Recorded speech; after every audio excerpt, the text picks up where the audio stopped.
আমি রাসেল আছি সাথে। আর শুরু হয়ে গেল ভূত এফএম। আপনাদের সবাইকে স্বাগত জানাচ্ছি ভূত এফএমে আজকে।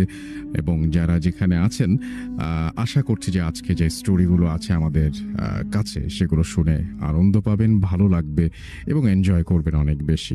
তা এখন যেটা করব সেটা হচ্ছে সরাসরি চলে যাব আমরা আমাদের প্রথম অতিথি। আমাদের প্রথম অতিথি হিসেবে আছেন আজকে আফনান ভাই। তার কাছে চলে যাব এবং তার কাছ থেকে একটা ঘটনা শুনে আসবো। আশা করছি যে এই ঘটনাটা আপনাদের অনেক বেশি ভালো লাগবে। চলুন শুরুতেই চলে যায় আফনান ভাইয়ের কাছে। এখন যে ঘটনাটির সময়টা 2003 সাল। জি। আর এই 3 সালে যিনি মানে তার নামটা হলো শরীফুল।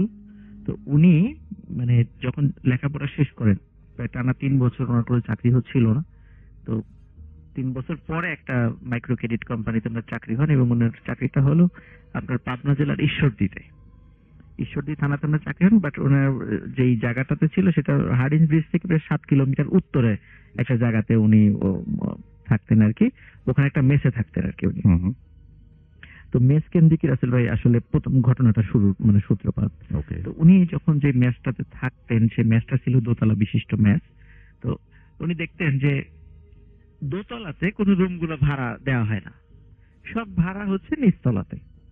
তো নিচতলাতে রুমগুলো খুব বেশি মানে একটু ঘিঞ্জি, একটু স্যাঁতসেঁতে। কিন্তু দোতলার রুমগুলো ভালো, কিন্তু কেন জানি দোতলার রুম কখনোই ভাড়া দেয় না। মানে একটা অদ্ভুত ব্যাপার।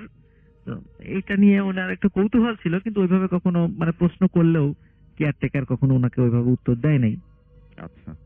তো উনি যে কাজটা করতেন, নরমালি সকালবেলা অফিসে চলে যেতেন, আবার সন্ধ্যার দিকে ফিরে আসতেন। সন্ধ্যার দিকে ফিরে এসে অফিসের কিছু কাজ আবার ঘরে বসে উনি করতেন আলোতে। তো এখন উনি একদিন সন্ধ্যার পর বাসায় এসে যখনই দরজাটা খুলেছেন, ও রাসেল ভাই মাঝখানে আমি একটু একটু হয়ে গেছে। সেটা হলো ওই রুমটা ঘিঞ্জি হওয়ার কারণে উনি ওই মানে কেয়ারটেকারকে বলে অনেক রিকোয়েস্ট করে দোতলার একটা বন্ধ রুম, মানে দোতলার রুমগুলো সবই প্রায় খোলা থাকতো, কিন্তু একটা রুম সবসময় বন্ধ থাকতো। উনি বন্ধ রুমটা অনেক রিকোয়েস্ট করে মানে দারোয়ান মানে কেয়ারটেকারের কাছ থেকে রিকোয়েস্ট করে রুমটা নেন আর কি। তো ওখানে 1-2 দিন একটু ভালো ছিলেন আর কি। 3 দিনের মাথায় উনি যখন ওই সন্ধ্যার পরে আসেন, তা আসার পরে দরজা যখনই খুলেছেন, হঠাৎ করে একটা প্রচন্ড গরম বাতাস মনে হলো জানালা দিয়ে ধপ করে ঢুকে ওনার শরীরে লেগে আবার দরজা দিয়ে বেরোয় চলে গেল। না বাতাস এমনি আসলে আমরা টের পাই, কিন্তু মনে হলো বাতাসটা ঢুকে মানে সোজা গায়ে লেগে আবার বের হয়ে চলে গেল। ওনার কাছে এমন মনে হলো। তো উনি মনে করলেন হয়তো বা গরমকাল, এরকমটা হতেই পারে। উনি এইভাবে এইটাই চিন্তা করেছেন আর কি। তো উনি যখন মানে ওয়াশরুম থেকে মানে ফ্রেশ হয়ে এসে যখন আয়নার সামনে দাঁড়িয়ে চুল আঁচড়াতে যাবেন, হঠাৎ রাসেল ভাই উনি দেখেন যে আসলে ওনার মাথার বেশ কয়েকটা চুল পুড়ে গেছে। শুধু চুল না, ওনার ভ্রু এখানেও বেশ কিছু পুড়ে গেছে। ওনার একটু দাড়ি ছিল, সেই দাড়িরও একটা অংশ পুড়ে গেছে। এবং ওনার মুখে, উনি তো সাধারণভাবে মুখ ধুয়ে চলে আসছিলেন বাইরে, দেখে ওনার মুখে কালি লেগে আছে। তার মানে অনেক সময় দেখি না রাসেল ভাই, ওই যে ধোঁয়া অনেক সময় মুখে লাগলে কালো হয়ে যায় জায়গা। তো মনে হলো যে ওই যে গরম বাতাসটা এসেছে, এই বাতাসের কারণে ওনার এরকমটা হয়েছে। উনি খুবই অবাক। আর একটা অবাক হলো যে উনি যখনই রুমে ঢুকেছেন, অতটা মানে বিছানার দিকে তাকানোর সময় পান নাই। উনি বিছানার দিকে তাকিয়ে ওনার বিছানা একদম তছনছ করা, মানে একদম এলোমেলো করা। উনি চিন্তা করেছেন হয়তোবা উনি যখন বের হয়ে যাবেন তাড়াহুড়া এরকমটা করেছেন কিনা, উনি এরকমটা চিন্তা করেছেন। কিন্তু ওনার মনে পড়ছে না যে এরকমটা করতে পারে। তারপর উনি মনে মনে চিন্তা করেছেন এটা একটা কাকতালীয় ব্যাপার। এটা মনে করে উনি মানে তখন চিন্তা করেছেন। রাসেল ভাই রাত যখন গভীর হয়েছে, অনেক রাত, তখন হঠাৎ, কারণ ওনার রুমটা ওই দক্ষিণ দিকে জানালা ছিল, একটু বাতাস আসতো। তো দক্ষিণ দিকে জানালার দিক দিয়ে হঠাৎ করে মানে খুবই একটা মানে ছোট বাচ্চা, 7-8 বছর বয়সী একটা বাচ্চা মেয়ের একটা কান্নার আওয়াজ ওনার কানে আসছিল। তো মানে হু হু করে কাঁদছিল। উনি প্রথম দিকে উঠেছেন, তখন ঘুম চলে আসছিল। ঘুম মানে জড়িত মানে চোখেই উনি উঠে দেখেন যে ওনার বাসার নিচে একটি ফ্রক পরা ছোট্ট একটা মেয়ে, সে বসে বসে কাঁদছে। উনি চিন্তা করেছেন হয়তোবা মানে ঘুম থেকে উঠেছি, আমার মানে চোখে আমি এখনো স্বপ্নের মধ্যেই আছি, এটা চিন্তা করে উনি আবার শুয়ে পড়েছেন। তারপরে উনি ঘুমিয়ে গেছেন। ওনার আর তখন আর কিছু মনে নাই। আর এই ঘটনাটা উনি প্রথম দিন কাউকে শেয়ারও করেন নাই। তো পরের দিন রাসেল ভাই একই ঘটনা, তো তখন আর ওই গরম বাতাসটা হচ্ছে না, উনি প্রতিদিন জানালার কাছে কান্নার আওয়াজ শোনেন। এখন উনি চিন্তা করছেন যে এটা কি আমার মনের ভুল নাকি এটা সত্যি সত্যি। তখন উনি এই কেয়ারটেকারকে জিজ্ঞেস করেন। কেয়ারটেকার বলে যে এটা আপনার মনের ভুল, এরকম কিছু এখানে নাই, আচ্ছা। এরকম কিছু এখানে নাই, এটা আপনার সম্পূর্ণই মনের ভুল। তো চতুর্থ দিন রাসেল ভাই উনি একই রকম ভাবে শুয়ে আছেন গভীর রাত্রে।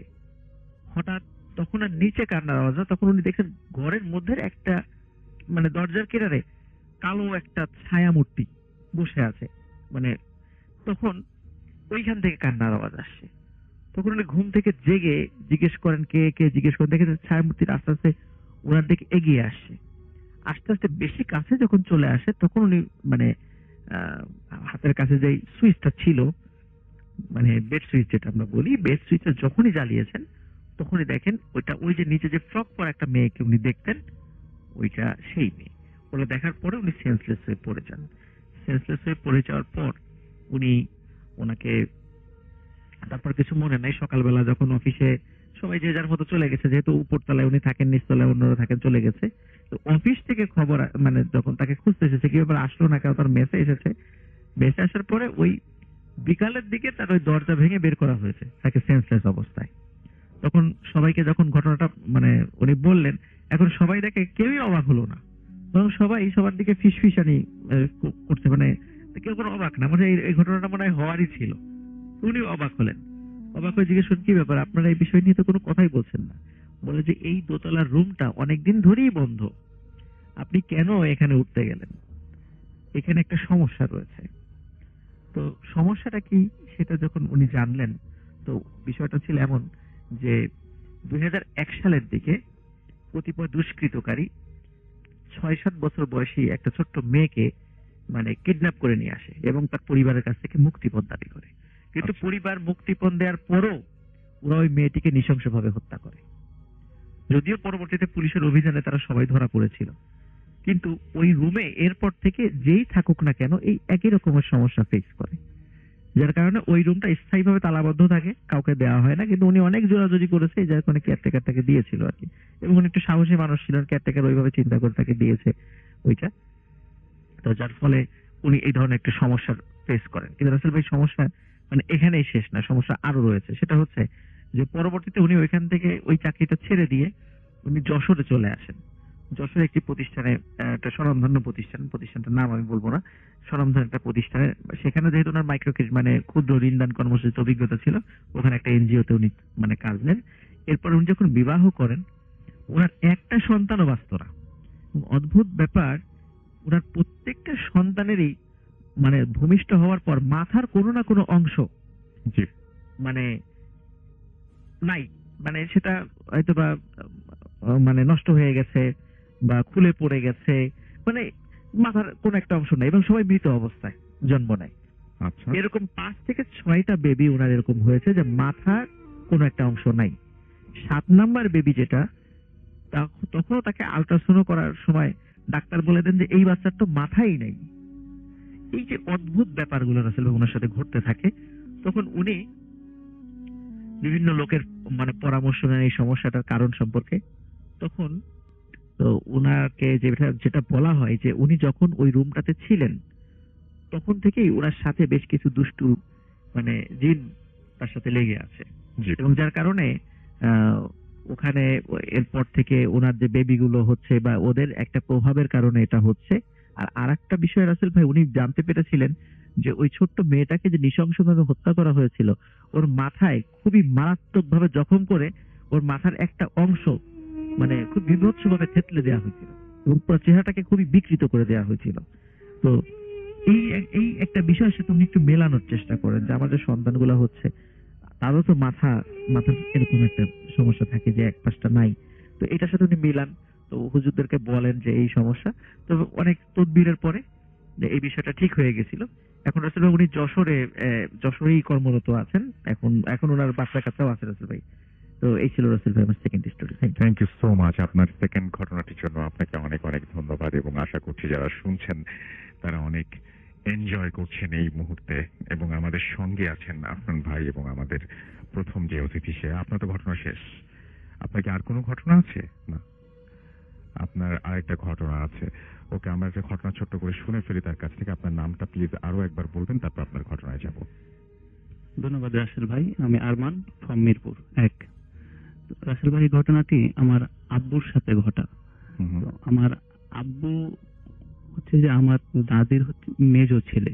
তো আমার দাদির কাছে এই আগে যুগে যেরকম বলতো যে জিন পরি, তো এই জিনিসগুলো ছিল। তো আমার দাদি আমার আব্বুকে খুব বেশি ভালোবাসতো। তো সে আদলে নাকি আমার আব্বুর কাছে আমার দাদি মারা যাওয়ার পরে ওই জিনগুলো আব্বুর কাছে চলে আসে। তো ঘটনাটা ২০১২ সালে আমি রুমে শুয়ে আছি, রাত ২টা থেকে ২.৫টা বাজে এই সময়। হঠাৎ করে আমার কানে, মানে আমার রুমের একদমই পাশে অনেকগুলো কুকুরের আওয়াজ। মানে রাত্রেবেলা যেরকম রাসেল ভাই কুকুর অনেক ঘেউ ঘেউ করে না, ৮-১০টা কুকুর, ঠিক এরকম একটা কুকুরের আওয়াজ হচ্ছে যে আমার কানে আসলো। তো সচরাচর রাত্রেবেলা কুকুর এরকম মানে ঘেউ ঘেউ করতে থাকে, ব্যাপারটা আমি খুব নরমালি নিলাম, সেরকম কিছুই মনে করলাম না। আচ্ছা। তো রাসেল ভাই, ওই যে রাত্রে কুকুর ঘেউ ঘেউ করতেছিল, ওই সময় কিন্তু একটা ইনসিডেন্ট হয়েছিল। সেটা হচ্ছে যে আব্বু ওই সময় হচ্ছে বাসা থেকে বের হয়ে এ, মানে ঠিক হচ্ছে বাসা থেকে বের হচ্ছে, তো ওই আব্বুকে বাসা থেকে বের হতে দেখে কুকুরগুলো ঘেউ ঘেউ করতে মানে চিল্লাচ্ছে, চিল্লাফাল্লা শুরু করেছিল আর কি। তো এই জন্য বেসিক্যালি রাসেল ভাই কুকুরগুলো ভেবাচ্ছিল। তো ওই সময় আব্বুকে আহ, জিনেরা, মানে আমি পরে আম্মুর কাছ থেকে জানলাম যে জিনেরা মসজিদে নিয়ে গেছিল। তো আমাদের উক্তিয়া মসজিদ, আমরা যেখানে নামাজ পড়ি ৫ ওয়াক্ত নামাজ, সেটা উক্তিয়া মসজিদ। তো তার পাশেই একটা হচ্ছে জামে মসজিদ আছে। মসজিদটার নাম আমি প্রসঙ্গত কারণে রাসেল ভাই উল্লেখ করছি না, কারণ এই মসজিদটাতে প্রায় এই ধরনের ঘটনা ঘটে। জি। তো ওই মসজিদে নিয়ে গেছে। তো আব্বু বেসিক্যালি যেটা মনে করেছিল যে হয়তো ফজরের আজান হয়ে গেছে, তো আমি যাই মসজিদে নামাজ পড়তে, এরকম। তো মসজিদে যাওয়ার পরে দেখে মসজিদের মধ্যে কেউ নাই, একদম মেইন যেটা ফটক দরজাটা সেটা খোলা আছে। দেন জানালাগুলো কাকতালীয় ভাবে সবগুলো খোলা রাসেল ভাই। তো আব্বু হচ্ছে যে মসজিদে ঢোকার পরে তিনি বুঝতে পারছে যে মানে আজান হলে তো রাসেল ভাই কেউ একজন থাকবে মসজিদে, হুম হুম। কিন্তু মসজিদে কেউ নাই, পুরাটা ফাঁকা। তো আব্বু হচ্ছে যে পিছন ফিরে দেখে যে এরকম যখন পুরাটা ফাঁকা, তখন তিনি ভয় পেয়ে গেছে। ভয় পেয়ে গিয়ে মানে একদম জড়সড় হয়ে যে মানে বাসার দিকে ব্যাক করা শুরু করেছে। বাসার দিকে ব্যাক করা শুরু করে আবার হচ্ছে যে বাসায় ঢুকছে। বাসায় ঢোকার পর কুকুরগুলো আবার ভেবাচ্ছে। মানে এই ঘটনাটা কুকুরগুলো প্রথম যখন ভেবায় রাসেল ভাই, তখন ২টা ৩০ বাজে। আবার যখন কুকুরগুলো আব্বা যখন ফেরত আসে, তখন আবার কুকুরগুলো ভেবায়, তখন ৩টা মতো বাজে। তো আমি কুকুরগুলো আওয়াজ পাচ্ছি, কিন্তু আমি বুঝতেছি না যে এই ঘটনাটা আমার আব্বুর সাথেই ঘটতেছে। আচ্ছা। তো আব্বু বাসায় আসার পরে রুমে শুয়েছে। তারপরে আবার আব্বুকে নিয়ে গেছে আবার সেই একই মসজিদে নিয়ে যাওয়ার পরে। তো দেখে আবার আগের মতোই সেম, দরজা খোলা, সবকিছু জানালাগুলো খোলা, এলোমেলো হয়ে আছে সবকিছু। তো রাত্রেবেলায় আব্বু তখন ওই মসজিদে ঢুকে এত পরিমাণ ভয় পেয়েছে যে কান্না করা শুরু করেছে, এবং পিছন দিক থেকে আব্বু দৌড়ে আসার চেষ্টা করে আব্বুকে মানে হাত দিয়ে পিছন দিক দিয়ে একজন মানে থাবা দিছে, এবং বলছে যে এ, তোর ভাগ্য অনেক ভালো যে তুই আজকে মানে চলে যেতে পারলি, না তো তোকে আমরা হয়তো এখানেই শেষ করে দিতে পারতাম। তো এই ঘটনাটা হওয়ার পর থেকে আব্বু সকালবেলায় কেমন যেন এক মানে সাম অফ ম্যাড, পাগলের মতো বিহেভ করে। মানে হঠাৎ করে রাসেল ভাই কান্না করে, আবার হচ্ছে যে আবার হাসে। এই ধরনের মানে একটা প্রভাব কিন্তু থেকে গেছে রাসেল ভাই। ওরা যে আব্বুকে নিয়ে গেছে মসজিদে এবং তাকে যে কোনো একটা বিপদ ঘটাতো সেটা থেকে পারেনি, কিন্তু একটা প্রভাব কিন্তু রাসেল ভাই আব্বুর উপরে থেকে গেছিল। তো আমাদের এই গ্রামের স্থানীয় এক কবিরাজকে দিয়ে তাকে দেখানো হলো। তো উনি বলল যে এই জিনগুলো হচ্ছে তার মায়ের কাছ থেকে আসছে, যেগুলো খুব দুষ্টু প্রকৃতির জিন ছিল, যারা মসজিদে নিয়ে যায়, কিন্তু ওরা ব্যাক করার সময়তে হয়তো রাস্তাতেই কোনো একটা অঘটন ঘটে তাকে মেরে দিতে পারতো।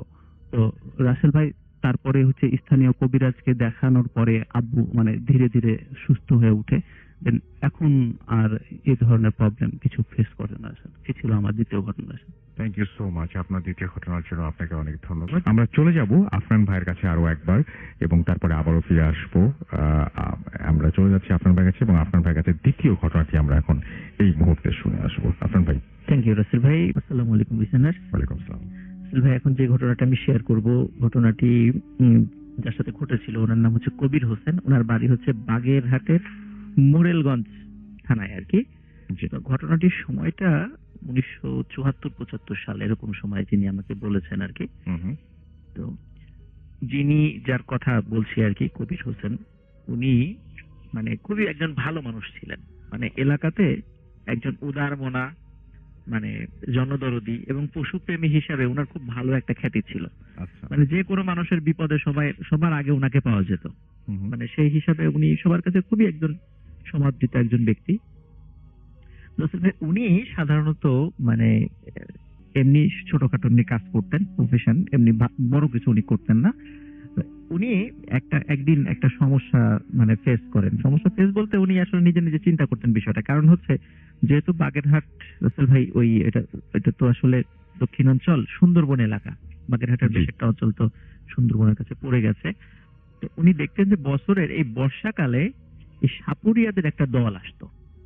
দল এসে ওরা বিন বাজিয়ে এবং বিভিন্ন প্রক্রিয়া করে বিভিন্ন ধরনের বিষাক্ত সাপগুলো ধরে নিয়ে যেত।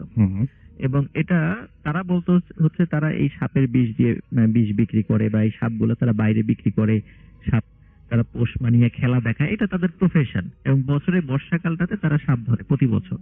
এটা তাদের এক বছরের বড় একটা ইনকামের সোর্স।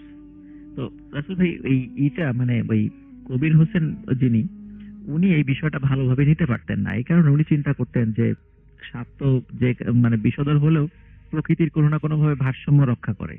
সুতরাং এই অঞ্চল থেকে সাপগুলো ধরে নিয়ে যাচ্ছে, এটা উনি আসলে পশুপ্রেমী হিসাবে এই বিষয়টা ওনার মনের মধ্যে কাজ করতো। তো উনি চিন্তা করতেন এটা বন্ধ করা যায় কিভাবে। উনি এই চিন্তাটা সবসময় মাথার মধ্যে ওনার থাকতো আর কি।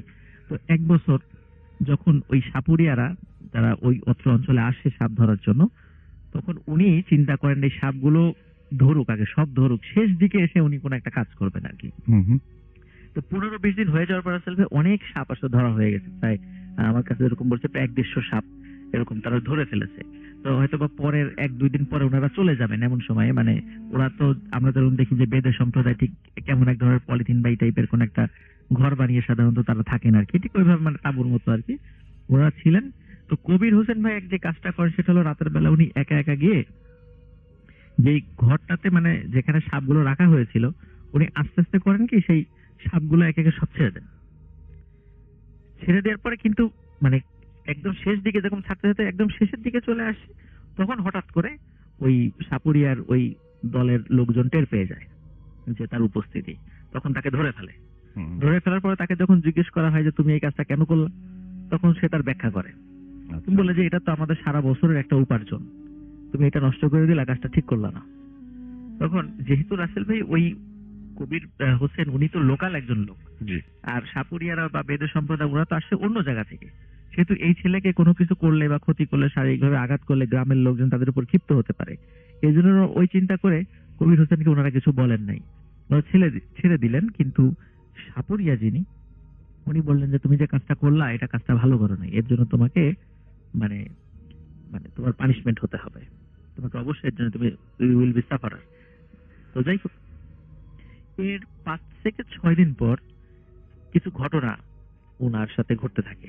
যেমন উনি রাতের বেলা উনি যখন মাগরিবের নামাজ পড়ে বাসায় ফিরতেন তখন, এবং ঠিক এশার নামাজের পর যখন বাসায় ফিরতেন তখন, এই দুইটার সময় উনি সাধারণত সন্ধ্যার পরে বাইরে থাকতেন। তো এখন উনি যখন ফিরতেন, ফেরার সময় ওনার হঠাৎ করে মনে হতো যে পেছন থেকে মানে কোনো সাপ তার পিছনে আসছে, মানে সাপ মানে আঁকা বাঁকা হয়ে খসখস শব্দ করতে করতে আসছে। ওনার হাতে হারিকেন থাকতো, যখনই হারিকেনটা ঘুরিয়ে উনি দেখতেন কিছুই নাই। উনি আবার একটু আগানোর পরে ওনার মনে হতো যে আবার সাপ পিছন থেকে ওনার দিকে আসছে, এটা জাস্ট ওনার মনের মধ্যে এটা হতো আর কি। আবার যখন উনি ঘুরে তাকাতেন তখন উনি দেখতেন কিছুই নেই। তো এইভাবে উনি একটা পথ রাতের বেলা দীর্ঘ সময় মানে যতটুকু 5 মিনিটের পথ ওনার অনেক সময় লেগেছে, উনি বারবার এরকম পিছনে তাকাতেন এবং ভয় পেতেন, খালি সাপ সাপ এরকম ওনার মনের মধ্যে আতঙ্ক সৃষ্টি হয়ে যায়। আসলে এই ঘটনাটা আমি যখন শুনি, মানে আমার কাছে যখন আসছে, এটা শোনার পরে এই ফিলিংসটা আমার মধ্যে হওয়া শুরু হয়। এটাই আপনি মানে বলছেন, আমার মনে হয় যে এটা যদি ঝামেলা। এটা তো মানসিক হ্যাঁ। সমস্যা আর কি হতে পারে, যে আমার মনে হতো যে আমার পিছনে মনে হয় এরকম হচ্ছে। আমি মানে বেশ কিছুদিন, মানে সপ্তাহখানেক এটা খুব মানে মানে সাফার করেছি আর কি। পরে আমি নিজের মনকে বুঝিয়েছি যে আসলে এটা আমার একটা মনের ভুল। এরকম করে মনের এখনো মাঝে মাঝে আমার একটা ফিলিংস হয় আর কি, ফিলিংস আসে যে রাতের বেলা একা একা যাওয়ার সময়, বিশেষ করে আমি যখন আমার এলাকার রাজবাড়িতে যাই, এশার নামাজ পড়ে যখন আমি বাসায় ফিরি, তখন একটা কিছুটা পথ আমাকে, একটু নির্জন পথ, ওটা আমাকে একা হেঁটে আসতে হয়। তখন আমার এই সমস্যাটা সৃষ্টি হয় রাসেল ভাই। তো যাই হোক, তো আল্লাহর রহমতে এখন মানে একটু ভালো আছি আলহামদুলিল্লাহ। তো তো উনি যখন ওনার এই সমস্যাটা সৃষ্টি হতে থাকে, এইটা একটা বিষয়। তারপরে যেটা সেটা হয়, উনি যখনই বাসার বাইরে কোথাও যান, মনে করেন ওয়াশরুমে গেলেন বা বিছানায় শুতে যাবেন, সেখানে উনি সাপ দেখা শুরু করলেন। আচ্ছা। এখন কিন্তু বাস্তবে কিন্তু সেই সাপের অস্তিত্ব ছিল না, বা যখনই বাসার লোকজন আসতো দেখতো যে না, কোথাও তো কোনো সাপ নেই, তখন বলতে সবই তোর মনের ভুল, তুই যে অনেকগুলো সাপ ছেড়ে দিয়েছিলি, তো ওই অনেকগুলো সাপ একসাথে হয়তো বা দেখেছি, সেজন্য তোর মনের মধ্যে এই জিনিসটা ভুল জিনিসটা চলে আসছে, তো যার কারণে তুই এমনি মানে এই জিনিসটা মাথা থেকে ঝেড়ে ফেল। তারপরে রাসেল ভাই উনি দিনকে দিন মানে উন্মাদের মতো হয়ে যাচ্ছিলেন, খালি সাপ সাপ সাপ। উনি ঘুমের মধ্যে চিৎকার করে জেগে ওঠেন যে সাপ দেখেছেন, তারপরে বিছানার ভিতরে সাপ, বাইরে সাপ, এরকম আর রাতের বেলা হেঁটে আসার সময় তো কোনো কথাই নেই, এটা তো একটা মানে সবার কাছে মানে, তারপরে উনি একটা হাসির পাত্র হয়ে গেছেন আর কি। তো সবাই তাকে মানে সাপ কবির বলে ডাকা শুরু করলো, আচ্ছা। মানে এটা মানুষের কাছে একটা তামাশার পাত্র হয়ে গেছেন উনি। জি। কিন্তু আসলে ভাই ওনার পরিবারের লোকজন ওনাকে অনেক ট্রিটমেন্ট করিয়েছে, তারা কিছুই ধরতে পারেনি। বিশেষ করে বড় বড় ডাক্তার যখন দেখিয়েছে, বলছে যে এটা একটা মানসিক সমস্যা, তার ওষুধ দিয়েছে, বেশি করে ঘুমাতে হবে, এরকম এরকম অনেক ট্রিটমেন্ট তারা করেছে, বাট কোনো লাভ হচ্ছিল না। এরপর আসলে ভাই যে কাজটা মানে ঝামেলাটা শুরু হয়, সেটা হচ্ছে যে উনি মাঝে মাঝে পুকুরে নেমে গোসল করতেন। উনি একদিন পুকুরে নেমেছেন, তো যখনই মানে কোমর পর্যন্ত পানিতে নেমেছেন, হঠাৎ মানে ওনার মনে হয়েছে যে কিছু একটা ওনার পা পেঁচিয়ে ধরেছে, এবং সেটা আস্তে আস্তে আস্তে আস্তে কোমরের দিকে উঠে আসছে। তখন উনি মানে সাপ সাপ বলে আবার উপরে উঠে চলে আসেন, কিন্তু তখন দেখা যায় কোনো সাপ নাই। তো মানুষ মানে তখন দেখা গেল যে উনি গোসল করতেও বাইরে যেতে পারতেছেন না, মানে এমন একটা সমস্যা। কারণ ওনার বাসার পাশে ওনার কল ছিল না, পুকুর ছিল, ওইটাই ওনাদের পানির উৎস ছিল ওই সময়। এখন মানে উনি গোসল পুকুরেও করা মানে ওনার জন্য এরকম একটা খুব কঠিন ব্যাপার হয়ে দাঁড়ায়। উনি পুকুরে পানিতে নামলেই ওনার মনে হতো কিছু একটা ওনার পা বেয়ে উপরে উঠে আসছে। তো এরকম ঘটনা ঘটছে। এর ভিতরে কি হলো যে পার্শ্ববর্তী গ্রামে ওয়াজ মাহফিলের একটা মানে আয়োজন করা হলো আর কি। তো উনি এবং ওনার কয়েকজন বন্ধু সহ ওনার ওয়াজ মাহফিল শুনতে যাবেন। ওই সময়টা আবার ওই দিন মানে চাঁদের আলো টালো ছিল, পূর্ণিমার মতো ছিল। তো উনি চিন্তা করলেন যে আসলে সবাই তো হারিকেন নিয়ে যাবে সাথে, কারো কাছে টর্চ নাই, তো সবাই হারিকেন নিয়ে যাবে, যেহেতু সবাই হারিকেন নিয়ে যাবে আমি না নিই, এতে আরো ঝামেলা হবে। তো উনি আর হারিকেন নিলেন না, উনি বন্ধুদের সাথে দিনের বেলায় সেই ওয়াজ মাহফিলের স্থানে চলে গেলেন। ওয়াজ মাহফিল শেষ হতে হতে রাত 11টা-12টা বেজে যায়। তো ওনারা আবার বাড়ির পথে হাঁটতে থাকেন। তো সবার কাছে হারিকেন ছিল, ওনার কাছে ছিল না। আর যেহেতু ওনার কাছে হারিকেন ছিল না, উনি সামনের দিকে, উনি সবাই যাদের কাছে হারিকেন ছিল তাদের পিছনে পিছনে হাঁটতেন বা পাশাপাশি হাঁটতেন আর কি, যেহেতু ওনার কাছে হারিকেন নাই, উনি আগে যাবেন কিভাবে। তো যার কারণে এক সময় হলো কি, হঠাৎ করে উনি ওনার কাছে মনে হলো উনি 10-12 হাত তাদেরকে পিছনে পড়ে গেছেন, এবং উনি অনেক মানে তাড়াতাড়ি করে হেঁটে তাদের কাছে যাওয়ার চেষ্টা করছেন, কিন্তু ওনার কাছে মনে হচ্ছে তারা খালি হেঁটে সামনেই চলে যাচ্ছে, সামনেই চলে যাচ্ছে। উনি যতই তাদের নাম ধরে ডাকছে যে এই তোরা একটু দাঁড়া আমি আসছি, কিন্তু দেখে যে নাম ধরে ডাকলেও তারা কেউ পিছন দিকে তার দিকে তাকাচ্ছে না, তারা হেঁটেই চলে যাচ্ছে, এবং উনি খালি পিছনেই পড়ে যাচ্ছেন। এইভাবে একটা দীর্ঘ গ্যাপ সৃষ্টি হয়ে যায়। উনি অনেক দূর থেকে দেখছেন ছোট ছোট সেই হারিকেনের আলোগুলো দেখা যাচ্ছে, এবং আস্তে আস্তে মিলিয়েও গেল। তখন উনি যে কাজটা করলেন, উনি দৌড়াতে শুরু করলেন। দৌড়াতে দৌড়াতে হঠাৎ করে সামনে একজন ব্যক্তিকে দেখছেন। ব্যক্তিকে বলছে, ভাই সামনে কি এরকম 4-5 জন লোকে হেঁটে যেতে দেখেছেন, হাতে হারিকেন আছে? ওই বলে, হ্যাঁ হ্যাঁ এই যে সামনে যান, সামনে যান, সামনে তো এই 4-5 জন আছে, আমি দেখলাম যে হেঁটে যাচ্ছে। তখন আবার দৌড়ান, দৌড়িয়ে আবার একজন লোকের সাথে দেখা হয়। বলে, ভাই সামনে কি এরকম 4-5 জনকে দেখেছেন যে এরকম হেঁটে যাচ্ছে, হাতে হারিকেন আছে? বলে, হ্যাঁ যান, সামনে যান, এদিক দিয়ে যান, তাহলে পাবেন, আমি তো একটু আগে দেখলাম তাদেরকে। এইভাবে রাসেল ভাই 5 থেকে 6 জন ব্যক্তির সাথে ওই চাঁদনি রাতে তাদের সাথে দেখা হয়। সবাই বলেন, হাত দিয়ে দেখা যায় এই যে সামনে তারা চলে যাচ্ছে। কিন্তু রাসেল ভাই একটা জায়গায় এসে একজন লোক তাকে বলল যে এই যে সামনে যান। সামনে বলার সাথে উনি যখনই দৌড় দিয়েছে, হঠাৎ পিছন থেকে কে যেন খপ করে ওনার মানে পিঠ টেনে ধরেছে। টেনে ধরে বলছে, এই তুমি কোথায় যাচ্ছ? তখন উনি পিছন দিকে ঘুরে দেখে একজন খুব সুন্দর সুদর্শন একজন মানুষ, সাদা দাড়ি। তো উনি বলছেন, তুমি এখানে কোথায় যাচ্ছিলা? বলে যে আমি তো আমার বন্ধুদের খুঁজে যাচ্ছিলাম। তখন বলে, তুমি কি দেখেছো যে তোমার সামনে কি আছে? তখন উনি ভালো করে খেয়াল করে দেখেন ওনার সামনে মানে বিশাল এক গর্ত। আচ্ছা, ওই গর্তের মধ্যে উনি পড়লে ওনার মারাত্মক ক্ষতি, কারণ জীবন চলে যেতে পারতো। মানে খাদ আর কি। একটা খাদ, গভীর একটা খাদ ওখানে। তখন উনি ভয় পান যে এখানে তো রাস্তা শেষ হয়ে গেছে। তো তখন উনি বলেন যে তুমি তোমার বন্ধুদেরকে খুঁজছো, তোমার বন্ধুও তো তোমার বন্ধুরাও তোমাকে খুঁজছে, চলো আমি তোমাদের বন্ধুদের কাছে দিয়ে আসি। তখন ওই লোকটা তার সাথে সাথে মানে কবির হোসেনকে নিয়ে যাচ্ছে এবং গল্প করছে যে তোমার নাম কি, কোথায় বাসা, এরকম বিভিন্ন ধরনের গল্প করছে। তখন বলছে যে তোমার বন্ধুরা ওখানে অপেক্ষা করছে। তো সত্যি রাসেল ভাই মানে দীর্ঘ পথ তো সে হেঁটে এসেছে, কিন্তু মজার বিষয় হলো ওই লোকটার সাথে অল্প কয়েক মিনিট হেঁটে আসার সাথে সাথে তো মনে মানে দেখে তার বন্ধুদের সাথে দেখা হয়ে গেছে। এবং বন্ধুদের সাথে দেখা হওয়ার সাথে সাথে মানে পিছন দিকে তাকায় দেখেন ওই লোকটা নাই। এটা তার আরো অবাক লাগে, কি ব্যাপার, আমি কার সাথে এতক্ষণ হেঁটে আসলাম? তখন বন্ধুদেরকে জিজ্ঞেস করা হলে বন্ধুরা বলে, না আমরা তো মানে তোমার সাথে কাউকে দেখি নাই, তুমি তো একাই হেঁটে আসছিলা। এবং বন্ধুরা তাকে বললো যে তুমি হঠাৎ করে পিছন থেকে কোথায় হারিয়ে গেলা? আমরা এগিয়ে যেতে যেতে হঠাৎ করে তোমার কোনো সারা শব্দ না পেয়ে দেখি তুমি পিছনে নেই, তখন আমরাই তোমাকে খোঁজা শুরু করলাম, তোমাকে কোথায় পেলাম না। যেহেতু তোমার সাথে হারিকেন এই জন্য আমরা একটা 4 রাস্তার একটা মোড়ে বসে পড়লাম, যে হয়তোবা তুমি যেখান দিয়ে যাও না কেন হয়তোবা ফিরে এখানে আসবা, যার কারণে আমরা এখানে বসেছি। কিন্তু যাই হোক, তুমি ফিরে আসছো, আমরা খুশি, চলো এবার বাড়িতে যাই। রাসেল ভাই ওইখানে ওই যে একটা লোক তার জীবনটা বাঁচিয়ে দিল, এটা তার মাথার ভিতরে কাজ করছে, কিভাবে এটা কি হলো তাহলে এতক্ষণ আমার সাথে। যাই হোক, উনি বাসায় চলে গেলেন। বাসায় চলে যাওয়ার পরে কয়েকদিন ভালো ছিল মোটামুটি, কিন্তু তার মানসিক সমস্যাটা ছিল ওই যে সাপের যে ভীতিটা, এটা তার মধ্যে ছিল, এটা কন্টিনিউ হচ্ছিল। এরপরে কি হল, এবং উনি কিন্তু রাসূলের সাথে সাথে অসুস্থ হয়ে পড়ছিলেন। মানে উনি খুব মানে স্বাস্থ্য ভালো ছিল, আস্তে আস্তে উনি খুব জীর্ণ শীর্ণ হয়ে যাচ্ছিলেন এবং খুব দুর্বল হয়ে পড়ছিলেন। এটা সবাই খেয়াল করছিল যে উনি আস্তে আস্তে শুকিয়ে যাচ্ছেন। এরপরে রাসূল ভাই যেটা হয় সেটা হচ্ছে যে এক রাত্রে মানে বাড়ির সবাই মানে জেগে ওঠে, মানে মনে হচ্ছে বাড়ির চারদিকে ফসফস শব্দ, অসংখ্য হাজার হাজার সাপ যেভাবে ফসফস করলে যেরকম শব্দ হয়। তো সবাই ওই দিন বাড়ির সবাই দেখে, সবাই দরজা খুলে দেখে বাড়ির চতুর্দিকে অসংখ্য সাপ, মানে যত চোখ যত দূর যায় সব জায়গায় সাপ আর সাপ। তো ওনারা চিৎকার চেঁচামেচি শুরু করে সাপ সাপ বলে। তা আশেপাশের যে সমস্ত বাসার থেকে লোকজন চলে আসে, এসে দেখে কিছুই নাই, মানে বাড়ি পরিষ্কার, কোথাও কোনো সাপ নাই। তো এইবার মানে লোকজন বলে যে এইবার বাড়ির সব লোকই পাগল হয়ে গেছে, মানে সবাই এখন সাপ দেখা শুরু করেছে। কিন্তু রাসূল ভাই যেহেতু বাড়ির সবাই আগে মানে কবির হোসেনের কথাগুলোকে ওইভাবে পাত্তা দিত না, সবাই মনে করতো তার মানসিক সমস্যা। কিন্তু এখন বাড়ির সবাই যখন দেখলো তখন মনে হলো না, এটা আসলে একটা গুরুতর সমস্যা, এই সমস্যার সমাধান আমাদেরকে করতে হবে। তখন ওরা একদম ভালো একজন পরহেজগার ব্যক্তির কাছে যান, তখন বলেন যে আসলে এই যে এরকম যে সমস্যাটা হচ্ছে, সমস্যাটা কেন? তখন পরহেজগার ব্যক্তি বলেন যে আসলে ও একজন ব্যক্তি এই যে সাপুড়েদের সাপ ছেড়ে দিয়েছিল, এই জন্য সাপুড়েরা ক্ষিপ্ত হয়ে ওর উপর ব্ল্যাক ম্যাজিক করেছে। তো এখন এটা সমাধান আছে, সমাধানটা হচ্ছে আমি তার ট্রিটমেন্ট করতে পারবো, কিন্তু সমস্যা হলো যে ট্রিটমেন্টটা করার জন্য একটা দীর্ঘ সময় প্রয়োজন।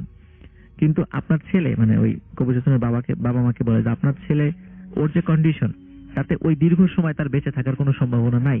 এখন একটাই উপায় আছে, আমি ওই সাপুরেদের নাম আমি ঠিকানা বলে দেবো, ওরা কোথায় আছে, আপনারা ওখানে গিয়ে তাদের কাছে ক্ষমা চান।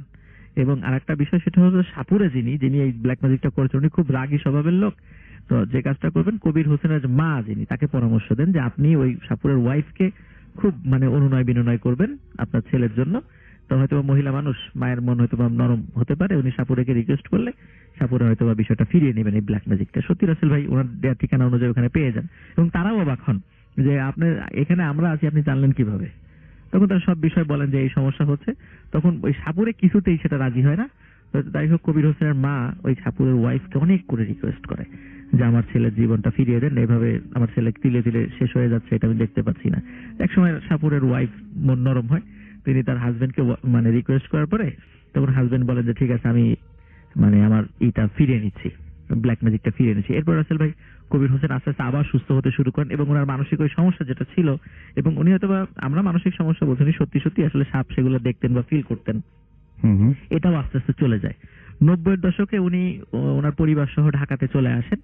তো আমাকে যিনি গল্পটা বলেছেন, এখন উনি জীবিত আছেন কি বা কোথায় আছেন এটা আসলে কেউ জানে না, হয়তো বা জীবিত আছেন, হয়তো বা ওনার সন্তানরা যদি ঘটনাটা শুনে থাকে তাহলে হয়তো বা বুঝতে পারবেন ভূত ফিল্মের মাধ্যমে। থ্যাংক ইউ রাসেল ভাই, এটা ছিল আমার ফার্স্ট স্টোরি। তো আমরা চলে যাচ্ছি আমাদের পরবর্তী ঘটনায়। আপনার নামটা প্লিজ একটু বলবেন, আপনি কোথা থেকে এসেছেন সেটা বলবেন, তারপর আপনার ঘটনায় যাব আমরা।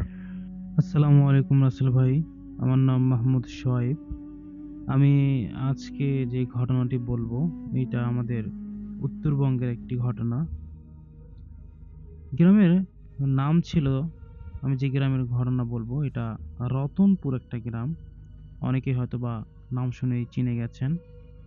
সেখানে একটা পুরনো জমিদার বাড়ি ছিল, যা নিয়ে স্থানীয়দের মধ্যে আতঙ্কের শেষ নেই।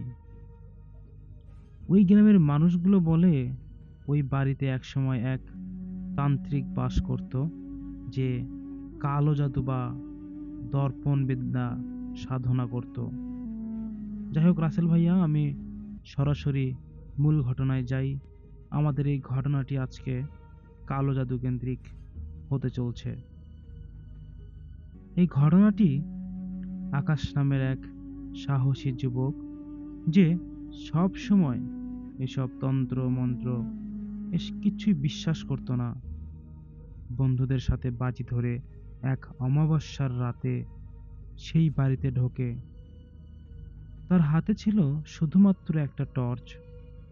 বাড়ির ভিতরে ঢোকার পর সেই থেকে অদ্ভুত সব পচা গন্ধ পেতে শুরু করে সে। হাঁটতে হাঁটতে সে পৌঁছে যায় এক অন্ধকার ঘরে, যেখানে ধুলোয় ঢাকা বিশাল এক আয়না রাখা ছিল।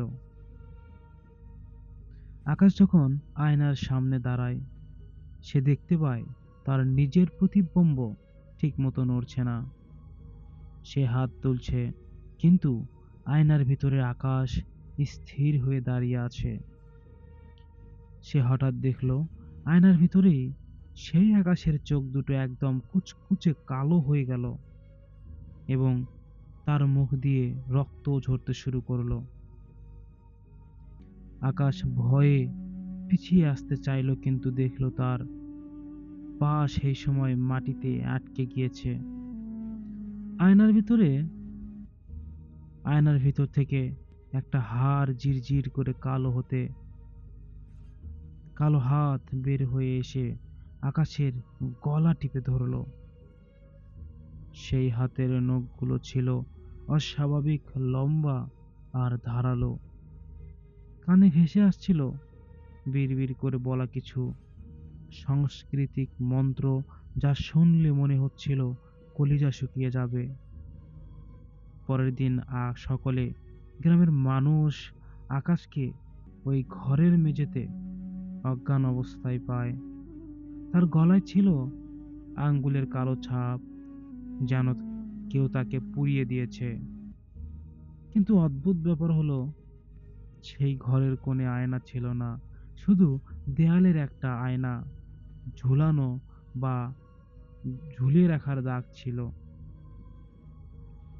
পরবর্তীতে সবাই ওখানে যায় এবং গিয়ে জানতে পারে ওই তান্ত্রিক মারা যাওয়ার আগে নিজের আত্মাকে ওই আয়নার ভিতর বন্দি করে গিয়েছিল, এবং যে কেউ সেই আয়নায় নিজের মুখ দেখত তাকেই সে তিলে তিলে শেষ করে দিত। আকাশ বেঁচে ফিরলেও তার সে কোনোদিন আর স্বাভাবিক জীবনযাপনে আসতে পারেনি, বা সে কথাও বলতে পারেনি কোনোদিন। শুধু তাকিয়ে তাকিয়ে দেখত। এবং আকাশ বেঁচে ফিরলেও সে অনেক দিক দিয়ে দুর্বল হয়ে পড়ে।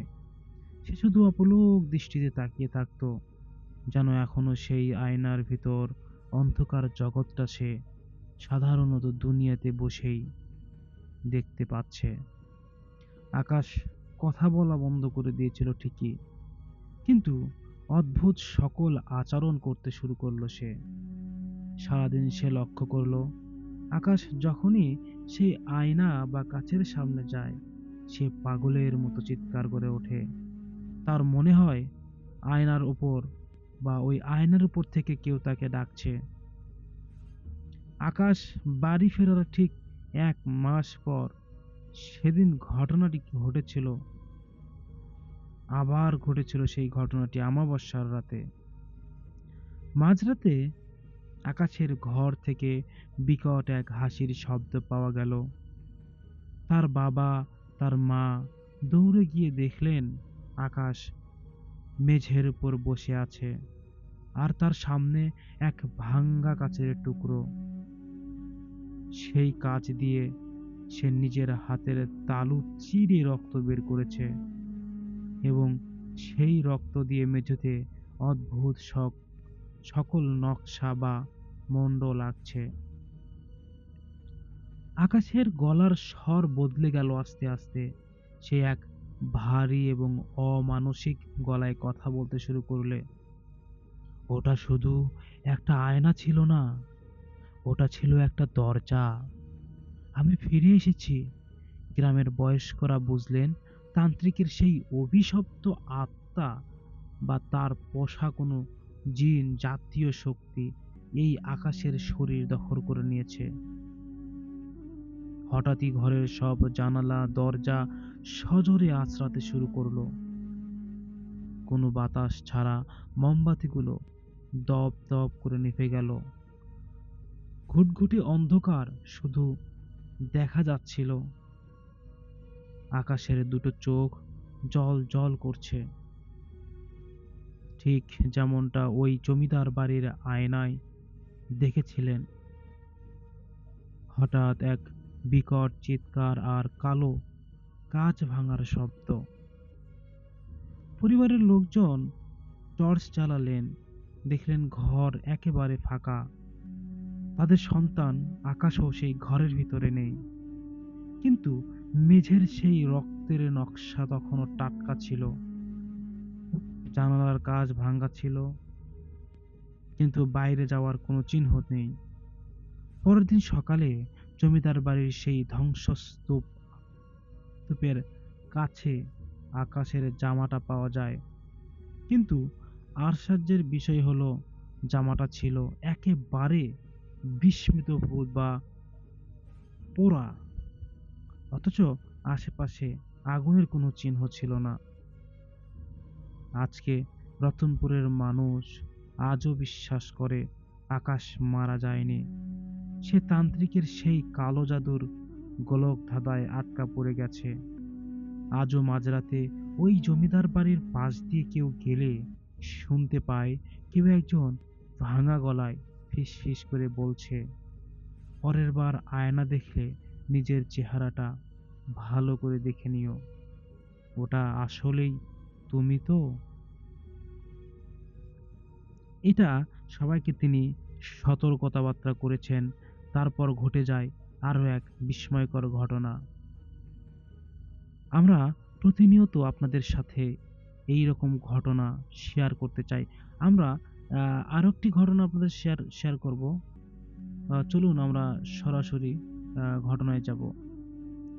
যাই হোক, আমরা ওই ঘটনাটি, যে আকাশের ঘটনাটি শুনলাম, ওই ঘটনার আরো একটু সামান্য কিছু আছে।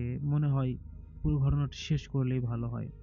ওই যে আকাশ ভাইয়া যখন নিখোঁজ হয়ে যায়, তখন ওই নিখোঁজ হওয়ার ঠিক 3 দিন পর গ্রামের পুকুর ঘাটে এক অদ্ভুত দৃশ্য দেখতে পেলেন গ্রামবাসীরা। ভোরবেলা গ্রামের মহিলারা যখন জল নিতে গিয়েছিলেন, তারা দেখলেন পুকুরের মাঝখানে একটা কালো পাথরের মতো কিছু ভেসে আসছে। কাছে যেতেই তাদের চিৎকারে পুরো গ্রাম ভেঙে পড়ল। ওটা পাথর ছিল না, ওটা ছিল আকাশ, কিন্তু তার গায়ের চামড়া কেমন যেন ধূসর রঙের হয়ে গেছে। তার নখগুলো ইঞ্চি তিনেক লম্বা, গ্রামের মাতব্বর যারা ছিল তারা আকাশকে জল থেকে তুললেন, কিন্তু অবাক করার বিষয় হলো রাসেল ভাইয়া, অতক্ষণ জলে থাকার পরেও তার গায়ের জামা ছিল একদম শুকনো। তাকে যখন গ্রামের মন্দিরের সামনে নিয়ে আসা হলো, সে হঠাৎ সোজা হয়ে দাঁড়িয়ে পড়ল। তার চোখের মনি কিছু মানে মানে চোখের মনি ছিল বলে কিছু, মানে চোখের মনি ছিল না, পুরো চোখটা ছিল সাদা রঙের।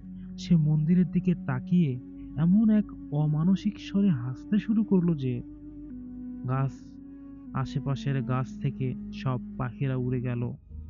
তান্ত্রিকের সেই মানে খেলা বা ঠিক সেই মুহূর্তে গ্রামের সেই পুরনো জমিদারের বাড়ির দিক থেকে এক ভারী কণ্ঠ বাতাসের সাথে ভেসে এলো, যেন হাজার হাজার বছর আগে মারা যাওয়া কোনো ব্যক্তি কথা বলছেন। আকাশ হঠাৎ করেই মাটিতে উবু হয়ে বসে নিজের নখ দিয়ে মাটিতে গর্ত খুঁড়তে শুরু করলো। গর্ত খুঁড়তে খুঁড়তে সে একটা পুরনো কঙ্কালের খুলি বের করে আনলো, যেটার কপালে সিঁদুর দিয়ে বা সিন্দুর দিয়ে একটা অদ্ভুত চিহ্ন দাগানো ছিল। একজন ওঝা যখন আকাশকে আটকানোর চেষ্টা করলেন, আকাশ তার দিকে একবার তাকাতেই সেই ওঝার সারা শরীর দিয়ে রক্তের ফোয়ারা ছুটতে শুরু করলেন। কোনো আঘাত ছাড়াই সবাই বুঝলেন এটা কোনো ব্যক্তি বা এটা আকাশ নয়, এটা সেই তান্ত্রিক যে কালো জাদুর চরম রূপে এখন গ্রামের উপর ভর করেছে। সেই দিন রাতে পুরো গ্রাম হাহাকার পড়ে গেল। গ্রামের প্রতিটি বাড়ির দরজায় কেউ একজন সজোরে ধাক্কা দিতে শুরু করলো, কিন্তু বাইরে তাকিয়ে কাউকে দেখতে পেল না। শুধু শোনা যাচ্ছিল খড়মড় আর হাঁটার শব্দ। পরের দিন সকালে দেখা গেল গ্রামের যত আয়না ছিল, সেটা ঘরের ড্রেসিং টেবিলই হোক আর হাতের ছোট আয়না হোক, সবগুলো আপনা আপনি ভেঙে গুঁড়ো হয়ে গেছে। আর প্রতিটা ভাঙা কাচের টুকরোই আকাশের সেই সাদা চোখগুলো প্রতিচ্ছবি হিসেবে আটকে আছে। এরপর থেকে আকাশকে কেউ কোনো দিন রক্ত মাংস দেখেনি আকাশের। কিন্তু রতনপুর গ্রামের মানুষ আজও অন্ধকার রাতে আয়নার দিকে তাকাতে ভয় পায়, কারণ তারা জানে রাতে ওই আয়নার ওপার থেকে তান্ত্রিকের সেই কালো ছায়া এখনো একটা সুযোগের অপেক্ষায় আছে নতুন কোনো শরীর দখল করার জন্য। এই ছিল আমাদের ঘটনা। আপনাদের কেমন লাগলো আমাদের ঘটনাটি? আপনারা কি আজকে আমি মাহমুদ সোহেব ঘটনা পড়লাম, আমার কণ্ঠে আরো কোনো ঘটনা আপনারা শুনতে চান কিনা, অথবা আপনাদের সাথে ঘটে যাওয়া কোনো ঘটনা আছে সেই ঘটনা আমাকে দিয়ে পড়াতে চান কিনা, আমার ঘটনাগুলো কি আপনাদের আসলে ভালো লাগে কিনা, অবশ্যই সেই কথাটি আমাদের জানিয়ে দেবেন। বা আমাদের আজকের এই আকাশের ঘটনা কেমন লাগলো এটা কমেন্ট করবেন। আপনাদের কমেন্টের উপরই বোঝা যাবে যে আপনারা আমার কণ্ঠে আরো কোনো ঘটনা শুনতে চান কিনা। আমরা এখন সরাসরি চলে যাব আরজে রাসেল ভাইয়ার কাছে, এবং তিনি আরো একজন অতিথি নিয়ে বসে আছেন। ধন্যবাদ রাসেল ভাইয়া আমার ঘটনাটি শেয়ার করার জন্য। তো যাই হোক, আশা করছি আপনারা সবাই ভালো আছেন এবং আপনারা এনজয় করছেন প্রতিটা মুহূর্ত। আমাদের সঙ্গে আছেন এই মুহূর্তে হাফেজ মাইনুদ্দিন সাহেব। তিনি একটা রিসেন্টলি তার জানা একটা ঘটনা তিনি এখন শেয়ার করবেন। চলুন শুনে আসি তার কাছ থেকে তার ঘটনাটি। আসসালামু আলাইকুম। ওয়ালাইকুম আসসালাম। ফেব্রুয়ারি 2 তারিখ ছিল ঘটনাটা, জি। যেটা আমাদের কাছে আসে মাদারীপুর থেকে। গভীর রাত্রিতে মসজিদে মুয়াজ্জিন সাহেব ঘুমিয়েছিলেন, তো সেখানে রাত 1:30 বাজে ওনাকে একটা ব্যক্তি এসে দরজা নক করে জাগিয়ে তুলে এবং মুয়াজ্জিন সাহেবকে বলে যে এই মুহূর্তে আমার সাথে যেতে হবে, একটা মুমূর্ষু রোগী মৃত্যুশয্যায়, তাকে তওবা করাতে হবে এবং দোয়া করতে হবে। তো মুয়াজ্জিন সাহেব তাকে বারণ করলেন যে এখন আপনি যাবেন, আমি ফজর নামাজে পরে যাব, আপনি তার কাছে বসে কলেমা পড়তে থাকেন। তো সেই মুহূর্তে উনি দেখেন যে আরো ছোট এবং প্রায় 10-12 জন আর কি ছোট বড় মানুষ মিলে আসে তাকে নেওয়ার জন্য। তো উনি বারণ করে দিলেন যে এখন রাত, এখন যাওয়া যাবে না, আপনি তার সামনে বসে কলমা পড়তে থাকেন, দোয়া করতে থাকেন, আমি ফজর নামাজে পড়েই চলে যাব। তো প্রথম যে ব্যক্তি ওনার কাছে আসছিলেন উনি তাকে বুকের মধ্যে একটা আঁচড় দেন রাগে, যে কেন যাবেন না। তো উনি বিষয়টা আঁচড় দেওয়াতে উনি একটা ভয় ভীতি পেয়ে মুয়াজ্জিন সাহেব সেখানে আজান দিলেন, আল্লাহু আকবার বলি যখন এই দাঁড়িয়ে আজান দেওয়া শুরু করলেন, সেই মুহূর্তে এই ব্যক্তি সহকারে যারা পিছনে আসছিল প্রায় 10-12টা বিড়াল হয়ে গেছে এবং ধাপাধাপি খুব চেঁচামেচি হই হুল্লোড় করতেছে ওরা। তো সেই মুহূর্তে মুয়াজ্জিন সাহেব দরজাটাকে বন্ধ করে দিলেন, বন্ধ করে ওনার যে ঘুমানোর বেডটা ছিল, চৌকিটা, সেখানে দেখেন যে একটা মৃত ব্যক্তির লাশ। তো উনি এটা অবাক হন যে এখানে কিসের লাশ, অবশ্যই তাহলে সেটা মসজিদের মধ্যে জিন। তো উনি লাশের সামনে যখন যান, চৌকিতে যান, দেখেন যে লাশটার মধ্যে ওনার বাবার আর সুরত, ওনার বাবার চেহারা মতো। উনি অবাক হন যে আমার বাবার এখানে লাশ কেন দেখা দিতেছে। তো এর মুহূর্তেই ওনার একটা ফোন আসে, উনি কল রিসিভ করেন এবং শুনতে পারেন যে ওনার বাবা ইন্তেকাল করেন। তো উনি অবাক হয়েছেন যে এখানে লাশ দেখতেছে আমার বাবার, ফোনেও বলতেছে যে ওনার বাবা মারা গেছে। তো উনি অনেক কান্না চিৎকার করার সাথে সাথে যে যারা বিড়াল হয়ে গেছে তারাও খুব আরো বেশি কান্না করতে লাগলো এবং খুব লাফালাফি করতে শুরু করে দিল। তো ওনাকে আবার ফোনে বলা হলো যে তোমার ঢাকায় আসতে হবে না, লাশ গ্রামে আসে দাফন দেওয়া হবে, এখানেই জানাজা হবে। তো উনি গ্রামে রয়ে গেলেন।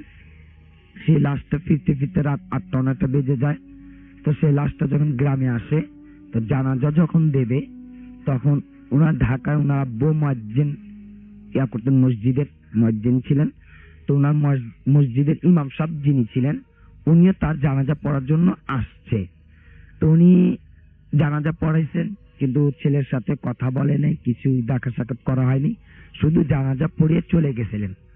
কিন্তু ঘটনা হইতেছে পরের দিন সেই ঢাকার ইমাম সাহেব হুজুর তাকে একটি ফোন করে তাকে দুঃখ প্রকাশ করে বলে যে বাবা, আমি তো তোমার বাবার জানাজা আসতে পারিনি, তোমার বাবার দাফনটা, মাটিটা তারপরে তোমার কেমন হইলো, ঠিক মতো করেছো কিনা, কান্দাকাটি করো না।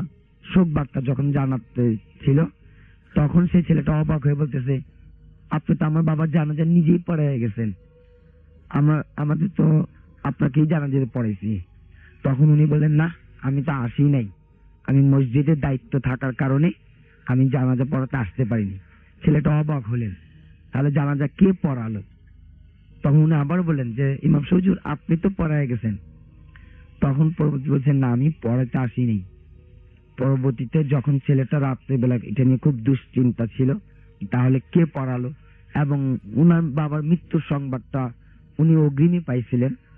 পরে চিন্তা হয়ে উনি খুব কতদিন প্রেশান ছিলেন। রাত্রেবেলা যখন ঘুমাইতেছিলেন তখন তার কাছে যে ইমাম সাহেব হয়ে যে জানাজা পড়াইছিল সেই আইসা বলতেছে যে তোমার বাবার ছাত্র আমরা ছিলাম, আর তোমার বাবা ঢাকার যে মসজিদে মুয়াজ্জিন করতো ওই মুয়াজ্জিন সাহেব হুজুর আমাদেরকে পড়াতো। তো তোমার বাবার মৃত্যুর সংবাদটা আমরা তোমাকে দিতে আসছি, তুমি তো দোয়া করলে না, এখন তোমাকেও আমরা নিয়ে যা। তো ওইগুলো ছিল জিন, যিনি জানাজা পড়াইছেন এবং সংবাদটা দিছেন এরা জিন ছিল। সেই ছেলেটা ঢাকায় আসে এবং সেই ইমাম সাহেবের সাথে কথা বলে, তখন আমিও ছিলাম, আমাদের সাথে এগুলো কথা হয়। তখন আলহামদুলিল্লাহ খুব ভালো, কোনো সমস্যা এখন এগুলো নাই আর কি। এটাই আমার ঘটনাটা ছিল। আপনাকে অনেক, আচ্ছা ওকে ঠিক আছে, আপনাকে অনেক ধন্যবাদ। এন্ড আশা করছি আপনারা যারা শুনলেন তাদের কাছে এই ঘটনাটি অনেক বেশি ভালো লেগেছে। এখন আপনার ঘটনাটা শুনে আসবো, ছোট্ট করে আপনার ঘটনাটি প্লিজ একটু বলবেন আমাদেরকে, কিন্তু তার আগে আপনার নাম বলবেন, কোথা থেকে এসেছেন। হ্যালো লিসনার্স, আসসালামু আলাইকুম রাসেল ভাই, আমি মোহাম্মদ সাব্বির হোসেন, আমি মিরপুর থেকে এসেছি। জি, সরাসরি আমি ঘটনায় চলে যাচ্ছি। ঘটনাটা হয়েছে আপনার 1997 বা 98 সালে ওইদিকে। ওটা ঘটনাটা ঘটেছিল খুলনাতে একটা গ্রামে। তো যেটুকু জানি যে গ্রামে সচরাচর জনবসতি একটু কম থাকে, সে কারণে আপনার মানুষও কম, বেশি নেই। তো গ্রামটা এরকম ছিল যে চারিদিকে বিল ছিল আর মাঝখানে একটা ছোট একটা গ্রাম ছিল, আর ফ্যামিলি ছিল 15 থেকে 20 ফ্যামিলি এরকম। তো একটা ফ্যামিলি ছিল এরকম যে ওদের কোনো সন্তান ছিল না। উনি আর ওনার ওয়াইফ ছিল। তো ওনার ওয়াইফের কোনো ছেলে ছিল না, যে কারণে ওনার ওয়াইফ চিন্তা করলো যে আমার তো কোনো ছেলে নেই, জাস্ট আমি একটা কুকুর পালি বা লালন পালন করি। তো ওই টাইমে উনি একটা কুকুর লালন পালন করে নর্মালি লালন পালন করতে শুরু করে। তো ওই এলাকা আবার ছিল আপনার শিয়াল বেশি ছিল, যে কারণে সবাই রাত 9টার মধ্যে যা কিছু কাজ ছিল সব সেরে ফেলে বাসায় ঘুমায় ফেলতো আর কি। তো একদিন হঠাৎ ওই মহিলার সাথে যে ঘটনাটা ঘটে, এই মহিলা হঠাৎ ওনার আপনার ওয়াশরুমে যাবে। তো ওয়াশরুমে যাওয়ার সময় যে টাইমটা ছিল এরকম যে ফজর আগে, ফজর আজান দেয়নি বাট ফজর টাইম হবে এরকম টাইমে। তো উনি ওয়াশরুমটা ছিল একটু দূরে, যে জায়গায় মনে করেন যে আগের গ্রামে তো মনে করেন যে অ্যাটাচ বাথরুম ছিল না, আসলেই এটা ছিল একটু দূরে। যেখানে ছিল এটা ছিল বাজার ছিল আর কি, অনেক গাছপালা ছিল যেখানে একটু দূরে যেয়ে করতে হতো। তো উনি সচরাচর এখানে গেল, ওইখানে উনি ওয়াশরুম থেকে বের হওয়ার পথে 1 থেকে 2 হাত দূরে দেখে যে ওই কুকুরটাই বসে আছে। তো উনি হঠাৎ ভয় পেয়ে যায় যে কুকুরটা হঠাৎ এখানে কে। আর একটা কথা বলে রাখি যে কুকুরকে সবসময় আপনার সন্ধ্যার টাইমে খাবার দিত আর কি, যাতে রাতে কোনো খিদা না লাগে, যে কারণে। তো উনি মনে করছে যে খিদা লাগছে, যে কারণে খাবার নিয়ে আসছে। তো উনি অনেক দূর করার জন্য ওনাকে তাড়ানোর চেষ্টা করলো যে এই তুই এখানে কি করিস, যা এখান থেকে যা, তোর সন্ধ্যায় খাবার দিলাম। তো কিছুতেই কুকুরটা নাড়াচাড়া করতেছে না। তো উনি হঠাৎ ভয় পেয়ে যায় যে কুকুরটা নড়তেছে না কিসের জন্য। তো উনি ভাবলো যে কুকুরটা নড়তেছে না, কোনো কিছু দিয়ে তাড়িয়ে দেখে যায় কিনা। তখন ও ট্রাই করলো বাট গেল না। তো দেন তারপরে উনি আপনার ওনার পায়ে যে জুতো ছিল, জুতা জাস্ট হাতে নিচে, ঢিল মারতে পারেনি, হাতে নিচে হঠাৎ করে কুকুরটা ওর ঘাড়ে উঠে গেল। উনি অনেক চিল্লাফাল্লা করে, কিন্তু জনবসতি কম কারণে কেউ আপনার সাড়া দিল না। যখন সকাল হলো তখন ওর হাজবেন্ড তারপর ওনাকে ওই অবস্থা পেল, তারপর ওনাকে আপনার বাসায় আনলো, ডাক্তার দেখালো। তো ওনার শরীরে যে ক্ষতগুলো ছিল অনেক ভয়ঙ্কর ছিল, যে কারণে ডাক্তার বললো যে ওকে গ্রামের থেকে ঢাকায় নিয়ে আসা দরকার। তারপর ওনার সেন্স আসার পরে উনি যেটুকু বললো, যেটা উনি স্পষ্টভাবে বললো যে উনি কুকুরটা যে সময় গাড়ে ওঠে তখন উনি যেটুকু ধরতে পারে, পশমগুলো এত বড় ছিল যে ওনার হাত ঢুকে যেতেছে, 2 হাত ফুলে ঢুকে যাচ্ছে। উনি কিছুতেই ওরা ছাড়াইতে পারতেছে না, জাস্ট এতটুকু খেলা ছিল। তারপর উনি সেন্সলেস হয়ে যায়। একটা দুর্ঘটনা যেটা হলো যে উনি 3 থেকে 4 মাস পরে মারা যায়, মানে বাজার সম্ভব। থ্যাংক ইউ সো মাচ আপনার ঘটনার জন্য। আপনাকে ধন্যবাদ। আমরা চলে যাব আমাদের পরবর্তী অতিথির কাছে। আপনার নামটা প্লিজ একটু বলবেন, তারপর আপনার ঘটনায় যাব আমরা। আসসালামু আলাইকুম লিসেনার, আমি পাপিল শিকদার বলছি ফ্রম কামরাঙ্গীচর। তো আমি সরাসরি আমার ঘটনায় চলে যাচ্ছি। তো আমার ঘটনাতে যাওয়ার আগে আমার বাড়ির বর্ণনাটা না দিলেই নয়। আমাদের বাড়িটা অনেক বড় থাকার কারণে বাড়িতে রুমও ছিল অসংখ্য। তো অসংখ্য রুমের কারণে টয়লেট ছিল মাত্র 2টো। তো 2টো টয়লেট থাকার কারণে আমাদের ঘরের পাশেই, মানে 2টো টয়লেটে প্রায় 32 থেকে 33টা রুম মানে ক্যাপচার করতে, 2টো টয়লেট দ্বারা ভাড়াটিয়াদের জন্য টয়লেটটা করা হয়, টয়লেট 2টো করা হয়। তো আমাদের জন্য আলাদা আব্বু টয়লেট করে ঘরের পাশেই, 2টো টিনের রুমের সামনে গোসলখানার পরে টয়লেট। তো আমি একদিন শুয়ে রয়েছি, তো আমাদের গোসলখানার মধ্যে শুধু পর্দা ছিল, পর্দা ছাড়া কিছুই ছিল না। তো পর্দা বাতাসে উড়লেই মানে গোসলখানা দেখা যেত, গোসলখানার উপরে মানে আম গাছ ছিল, এছাড়া মূল ঘটনাটা শুনবো। তো মূল ঘটনা হচ্ছে যে আমি শুয়ে রয়েছি, একদিন হঠাৎ আমার আম্মুর ডাকে আমার ঘুম ভাঙে। দেখি আমার আম্মুর 1 পা কাটা, আমার আম্মু আমাকে ডাকছে আমার নাম ধরে যে পাপেল, এখানে আমার 1 পা কেটে গেছে, তুই আমাকে ধর। আমি বলি তোমার 1 পা কেটে গেছে, তোমাকে তো ডাক্তারখানায় নিয়ে যাওয়া দরকার। তো আম্মু বলতেছে না, ডাক্তারখানায় নিয়ে যাওয়ার কোনো প্রয়োজন নেই, তুই তোর আব্বুকে বলিস না, তুই এখানে এসে আমাকে ধর। তো আমি বলতেছি যে কেন ধরবো, আমি আব্বুকে ডাক দিই। হঠাৎ এমন কথোপকথনের মধ্যে আমি চিৎকার মেরে উঠি। তো আমার আব্বুর ঘুম ভেঙে যায়। তো আব্বু বলে কি হয়েছে, আব্বুকে এই ঘটনাটা বলি। আব্বু মানে বকাবকি দেয় যে সারাদিন খেলাধুলা করস, এগুলো হয়তো স্বপ্নে দেখছিস। তো আমি যেটা ভয় না পাই এই কারণে আব্বু বোঝাইছি। তো আমার ঘটনা এটা ছিল আমার ঘটনা। ওকে, আপনাদের দুজনকেই অনেক ধন্যবাদ আপনাদের ঘটনার জন্য, এবং আশা করছি যে আপনারা এখানে এনজয় করেছেন। আমরা চলে যাচ্ছি আমাদের পরবর্তী অতিথির কাছে। আপনার নামটা প্লিজ একটু বলবেন, তারপর আপনার ঘটনা শুনবো। আফসল ভাই, আমার নাম এইচ.আই. হাবিব, আমি ময়মনসিংহ থেকে আসছি। জি, থ্যাংক ইউ সো মাচ এত দূর থেকে আসার জন্য। আপনার ঘটনায় যাই। আমার ঘটনাটা আমার গ্রামের বাড়ি ময়মনসিংহ ত্রিশালে। তো সেটা ঘটনাটা হয়েছিল 2007 সালে আমার এক বড় ভাইয়ের সাথে। তো আহ, ঘটনাটা হচ্ছে যে 2007 সালে সরকারি একটা নোটিশ জারি করা হয় যে রাস্তার আশেপাশে কোনো দোকানপাট রাখা যাবে না। তো বড় ভাইয়ের একটু বর্ণনা দিতে হবে, প্লাস ওই যে যে জায়গাটার একটু বর্ণনা দিতে হবে। জায়গাটা হচ্ছে ত্রিশাল শহরটাতে ঢোকার আগে একটা ব্রিজ পড়ে ঢাকা ময়মনসিংহ রোডে। তো তখন ঢাকা ময়মনসিংহ রোড 2 লেনের ছিল। তো ওই ব্রিজটার একটু বর্ণনা দিতে হবে। ব্রিজটার দক্ষিণ পাশে একটা শ্মশান আছে, আর ব্রিজটার উত্তর পাশে কিছু বেওয়ারিশ লাশ দাফন করা হয়। আচ্ছা।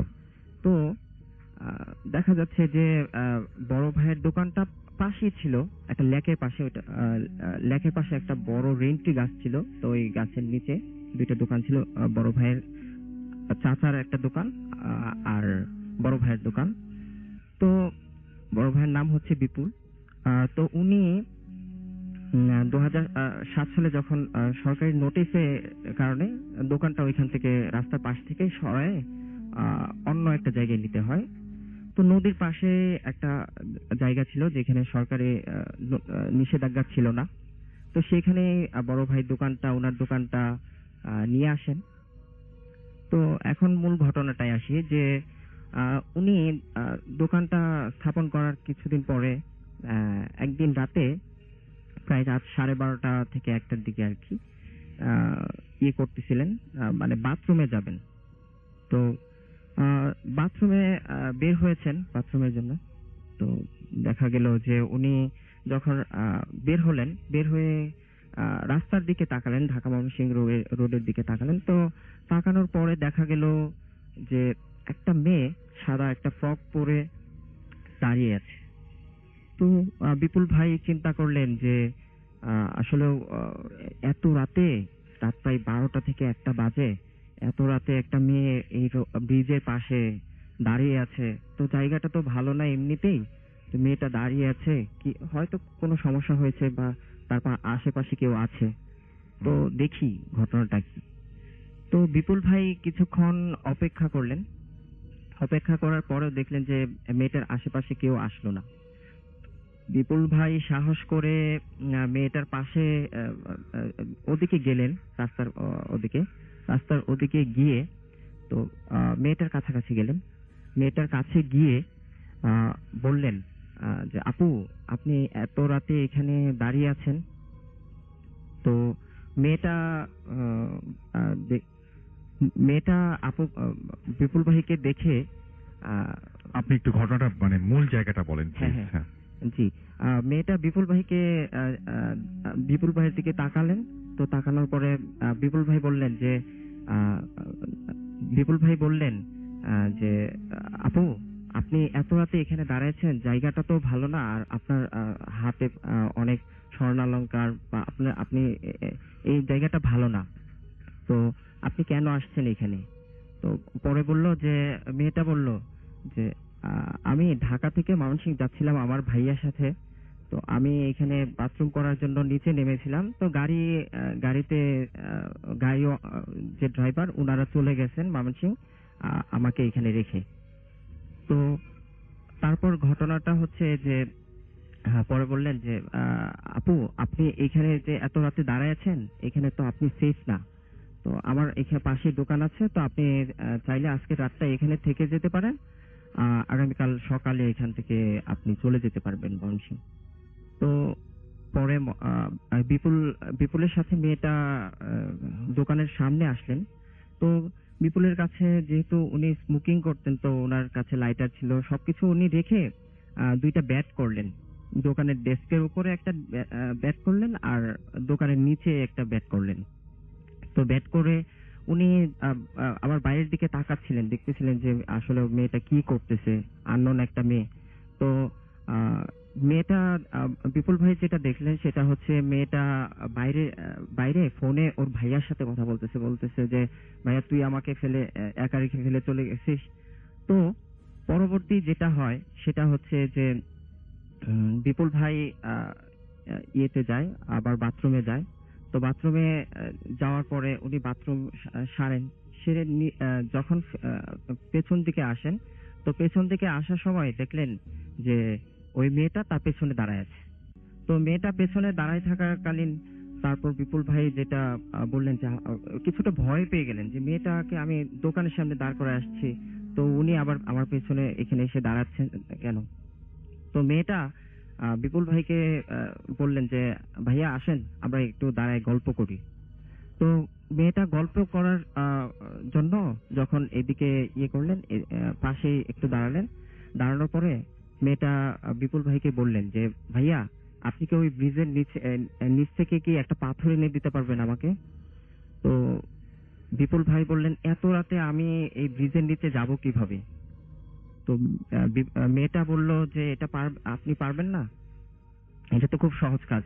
তো মেয়েটা বিপুল ভাই কিছুটা আতঙ্কিত হয়ে পরে ভাবলো যে আসলে ঘটনাটা তো কিছুটা ডাউট হচ্ছে ওনার কাছে।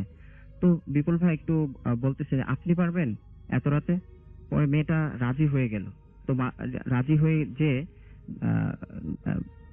ব্রিজের নিচ থেকে তৎক্ষণাৎ পাথরটা নিয়ে আসলেন। তো নিয়ে এসে পাথরটা নিচে নামলেন আর উঠলেন এইটুকু সময়। তো এখন বিপুল ভাইকে উনি শর্ত দিলেন যে এখন আপনাকে যেতে হবে। তো মেয়েটা যখন বলল, বিপুল ভাই কিছুতেই রাজি হচ্ছিল না। তো রাজি না হলে তো মেয়েটা জোর করে বিপুল ভাইকে নিয়ে নিচে নেমে গেলেন। নিচে নেমে যে তারপর মেয়েটা বললেন যে তুই আমার শর্তে রাজি হোস নাই, মানে তুই আসতে চাচ্ছিলি না কেন? বিপুল ভাই তো তখন ভয়ে কাঁপতেছিলেন।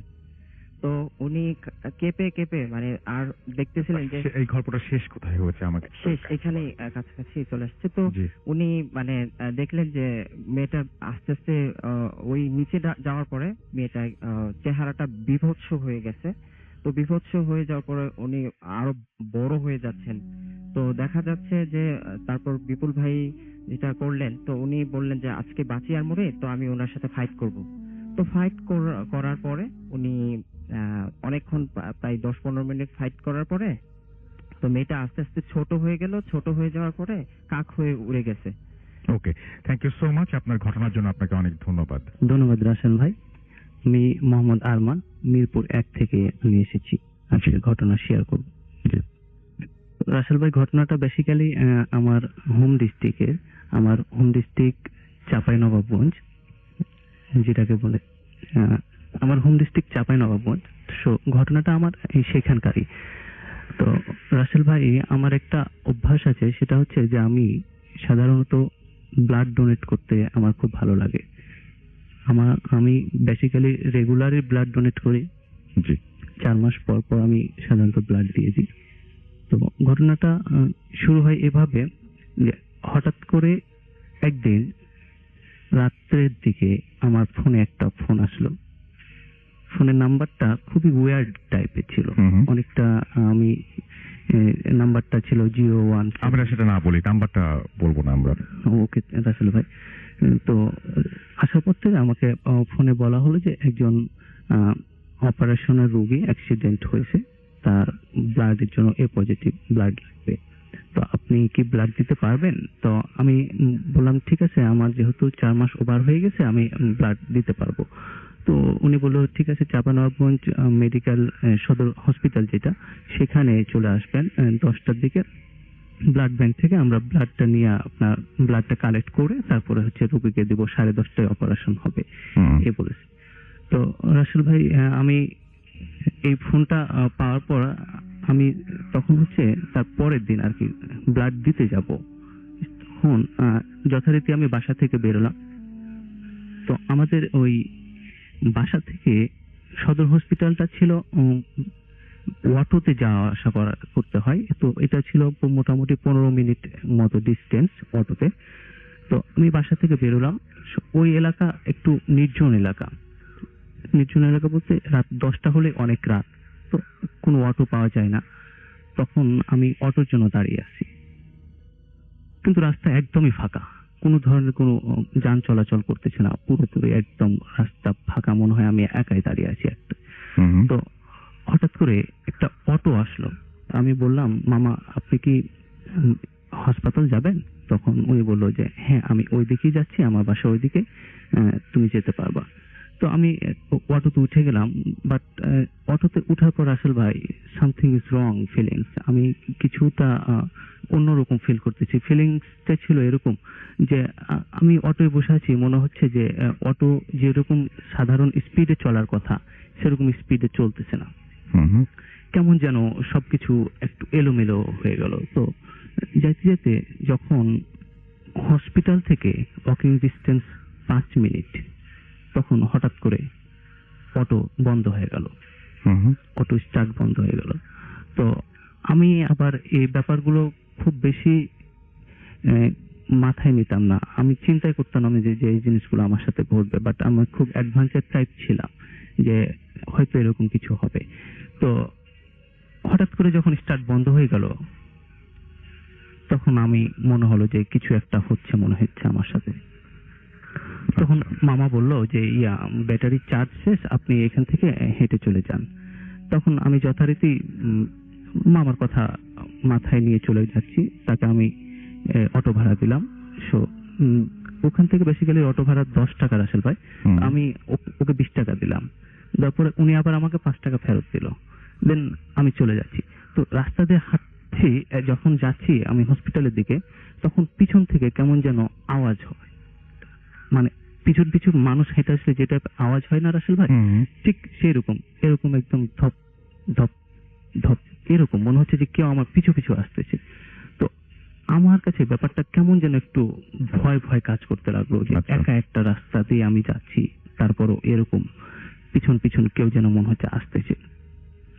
তো যাওয়ার পরে আমি তারপরও ভয় ভয় করে হসপিটালের দিকে গেলাম। হসপিটালের দিকে যাওয়ার পরে আমাদের হসপিটালটা ছিল এরকম যে প্রথমে মেন গেট, তারপরে হচ্ছে এমার্জেন্সি গেট, তারপরে রাসেল ভাই হচ্ছে লাস্ট কাটা একটা ঘর। তো আমি মেন গেট দিয়ে ঢুকছি, ব্লাড ব্যাংকের পাশে বসা। আমি ফোন নাম্বারে, যে ফোন থেকে আমাকে ফোন দেওয়া হয়েছিল ও নাম্বারে আমি ফোন দিছি, বাট নট রিচেবল দেখাচ্ছে। তখন আমার কাছে ব্যাপারটা আরো কেমন যেন মনে হচ্ছে যে নাম্বার থেকে আমাকে ব্লাড নেওয়ার জন্য ফোন দিল সে নাম্বারটা বন্ধ। তখন আমি ভাবলাম যে তাহলে হয়তো কোনো কারণে নেটওয়ার্ক প্রবলেমের কারণে, যেহেতু একটু লোকাল এরিয়া, নেটওয়ার্ক প্রবলেমের কারণে হয়তো আমি তাকে রিচ করতে পারছি না, তিনি হয়তো আমাকে ফোন দিবে এই আশায় আমি বসে আছি। তো বসে থাকতে থাকতে হঠাৎ করে লাশ কাটা ঘরের ওইখান থেকে যিনি লাশ কাটে তাদেরকে কি যেন বলে রাসেল ভাই, তাকে ডোম, ডোম, হ্যাঁ ওই ডোম, মানে একটা মধ্য বয়সী একটা ডোম, 3 কোয়ার্টার পরা, খুবই উস্কো খুস্কো, মনে হচ্ছে যে সে অ্যালকোহল টাইপ কিছু খেয়ে আছে। তো আমাকে বললো যে মামা আপনি একটু এদিকে আসবেন। আমি বললাম কি হয়েছে? তখন বলল যে একটা লাশ ঘরে নিয়ে যেতে হবে। আমি বললাম কেন মামা, আপনার সাথে কি কেউ নাই? বললো আমার যে সহকর্মী আছে তিনি হচ্ছে ছুটিতে আছে, তো আপনি যদি আমাকে একটু সাহায্য করেন তাহলে আমি তাকে ঘরে নিয়ে যাব। তখন আমার খুবই ভয় লাগে রাসেল ভাই, একটা লাশ শোয়ানো আছে, এবং আমি ভয়ে ভয়ে বললাম ঠিক আছে তাহলে চলেন যাই। তো রাসেল ভাই আমি ওর সাথে ধরলাম, ধরার পরে ও ধরলো, লাশ কাটা ঘরের মধ্যে নিয়ে গেল। দেন লাশ কাটা ঘরটার ডিসক্রিপশনটা এরকম যে খুব বেশি বড় না, তবে 6-7টা লাশ ওইখানে ফ্রিজিং করে রাখা যায়। তো ওই দিনে লাশ যেখানে রাখে, এই যে মানে পোস্টমর্টম করার জন্য যে জায়গাটা রাখে, ওইটা ছিল কংক্রিটের একটা টেবিল, ওখানে শুয়ে রাখলো। তো উনি হঠাৎ করে আমাকে বলছে যে আপনি একটু এখানে ওয়েট করেন, আমার যে সিজারটা সেটা আমি এমার্জেন্সি বিভাগে রেখেছি, ওটা আমি নিয়ে আসছি। তো আমি ওকে বললাম যে মামা তাড়াতাড়ি আসেন, আমার এই ব্যাপারগুলো না আমার খুব ভয় লাগে, আপনি একটু তাড়াতাড়ি আসবেন কাইন্ডলি।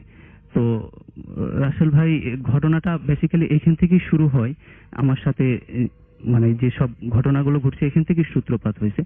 তো উনি বের হয়ে যাওয়ার পর থেকে, উনি যে বের হলো, আমি অনেক ওয়েট করছি 4-5 মিনিট ধরে, কিন্তু ওনার কোনো খোঁজ খবর নাই, কোনো ধরনের কোনো খোঁজ খবর নেই। আমি একা চারিদিকে লাশগুলো মনে হচ্ছে যে আমার দিকে তাকিয়ে আছে, আর যে লাশটা টেবিলে শোয়ানো আছে সেইটা মনে হচ্ছে রাসেল ভাই যে ধাপ করে চোখ খুলে আমাকে মানে আমার দিকে তাকিয়ে আছে, এই টাইপ একটা মানে ভীতিকর অবস্থার মধ্যে আমি প্রচন্ড ভয় পেয়ে যাই এবং ওই হাসপাতাল থেকে দৌড়িয়ে রাস্তার দিকে যাওয়ার চেষ্টা করি। তো রাস্তার দিকে যেতে যেতে হঠাৎ করে আমি যে কোনো যানবাহন খুঁজছি, তখন প্রায় রাত 11:30 মতো বেজে গেছে, রাত 11:30 বাজে। তো রাসেল ভাই আমি যানবাহন খোঁজার চেষ্টা করছি, আমি বাসায় যাব, আমি তখন মানে ফিল করতে পারছি যে সামথিং ইজ রং, আমার সাথে কিছু একটা হচ্ছে। তখন আমি বাসায় যাওয়ার জন্য যখন রাস্তার পাশ দিয়ে দৌড়ে যাওয়া শুরু করছি, তখন ওই ঠিক আগের যে অটো যিনি বললেন যে তার ব্যাটারি চার্জ শেষ হয়ে গেছে, সেই অটোওয়ালাকে আমি দেখলাম। তখন উনি আমাকে বলল যে মামা আপনি কি বাসার দিকে যাবেন? তখন আমি রাসেল ভাই তাকে আমি খেয়াল করি নাই যে আসলে ওইটাই সেই অটোওয়ালা কিনা। তো আমি উঠার পরে উনি যখন বললো যে আপনি কি যাবেন, তখন আমি বুঝতে পারলাম যে ওই অটোওয়ালা। তখন আমি তাকে বললাম যে আপনার না ব্যাটারি চার্জ শেষ হয়ে গেছিল? তখন বলল যে না আমার ব্যাটারি চার্জ শেষ হয় নাই, কানেকশন লুজ হয়েছে, সেটা ঠিক করে নিয়েছি মামা, এখন হচ্ছে যাইতে পারবো। তো রাসেল ভাই উনি হচ্ছে যে অটো চালানো শুরু করেছে। তো আমার বাসার রাস্তা গিয়ে না গিয়ে তিনি হচ্ছে যে আমাদের যে হসপিটালে যেটা আছে তার তীর ঘষে মহানন্দা নদী গেছে। তো ওই মহানন্দা নদীর পাশ দিয়ে তিনি অটো চালানো শুরু করেছে, ওই রাস্তা দিয়ে। তো আমার মনে হলো কি যে আমার রাস্তা তো এই দিক না, তিনি এদিকে কেন যাচ্ছেন? তো যেতে যেতে তিনি নদীর দিকে মানে অটোটা নিয়ে যাওয়ার চেষ্টা করছে। তখন আমি প্রচন্ড ভয় পেয়ে যাই এবং তিনি পিছন ফিরে তাকাতেই মানে তার চোখগুলো এতটাই মানে নীলাভ লাল টাইপ। হ্যাঁ, আমি রাসেল ভাই একদম লাফ দিয়ে অটো থেকে নেমে রাস্তার দিকে দৌড়ানো শুরু করে একটা মসজিদের দিকে দৌড়ানো শুরু করেছি। মসজিদের দিকে দৌড়াতে দৌড়াতে আমি ঠিক অত দূর পর্যন্ত যাইতে না পারার আগেই রাসেল ভাই একদম স্পট সেন্সলেস। তারপরে তখন হচ্ছে যে তখন আমার কিছু মনে নাই, তখন ওই মসজিদের যে খাদেম তিনি আমাকে হচ্ছে যে নিয়ে গেছিল এবং আমার বাসার থেকে কল দিয়ে তাদেরকে ডেকে আমাকে ওখানে রাখা হয়েছিল। তো রাসেল ভাই আমার সাথে যে ঘটনাটা ঘটছে এইটার জন্য আমি পরবর্তীতে তার 2 দিন পরে, ঘটনা ঘটার 2 দিন পরে আমি খোঁজ নিলাম যে আসলে এরকমটা ঘটার কারণটা কি আমার সাথে। তখন আমি ব্লাড দিতে গেছিলাম 9ম বারের মতো, কিন্তু আমি যখন 8ম বার ব্লাড দিই রাসেল ভাই, যেই লোককে ব্লাড দিয়েছিলাম তাদের এন্ট্রি খাতা অনুযায়ী আমি ওখানে দেখলাম যে আমি যে লোকটাকে ব্লাড দিয়েছিলাম 8ম বার, ওই লোকটা অটো অ্যাক্সিডেন্ট হয়েছিল এবং তার শরীরে ব্লাড দেওয়ার জন্য আমার কাছ থেকে 8ম বার ব্লাড নিয়েছিল। তো আমার ওই ব্লাডটা দেওয়ার সময় নাকি তিনি হচ্ছে যে ওই হসপিটাল বেডে মারা গিয়েছিল। তো রাসেল ভাই তো এই ছিল আর কি আমার ঘটনা। ধন্যবাদ সবাই। থ্যাংক ইউ সো মাচ আপনার ঘটনার জন্য, আপনাকে অনেক ধন্যবাদ এবং আশা করছি যে আপনারাও সবাই উপভোগ করছেন ঘটনাটি। আসসালামু আলাইকুম রাসেল ভাইয়া, আমি সর্বশেষ একটা ঘটনা বলতে চাই। জানি না ঘটনাটি আপনার কেমন লাগবে। এই ঘটনাটি একটা যে লিফটের ভিতরে আমরা অনেক মানে মুরব্বী মানুষদের দেখি না, ঠিক ওই রকম একটা লিফটম্যানের ঘটনা বলবো। নীল অফিসের কাজে একটা পুরনো মাল্টি স্টোরি বিল্ডিংয়ে গিয়েছিল। কাজ শেষ করতে করতে রাত প্রায় তার 12টা বেজে গিয়েছে। পুরনো বিল্ডিং তখন প্রায় জনমানবহীন। নীল 10 তলা থেকে নিচে নামার জন্য লিফটের বোতামটা চাপলো। লিফটটা যখন আসলো, নীল দেখলো ভিতরে একজন লোক দাঁড়িয়ে আছে, পরনে পুরনো আমলের একটা কালো কোট আর মাথাটা নিচু করে দাঁড়িয়ে।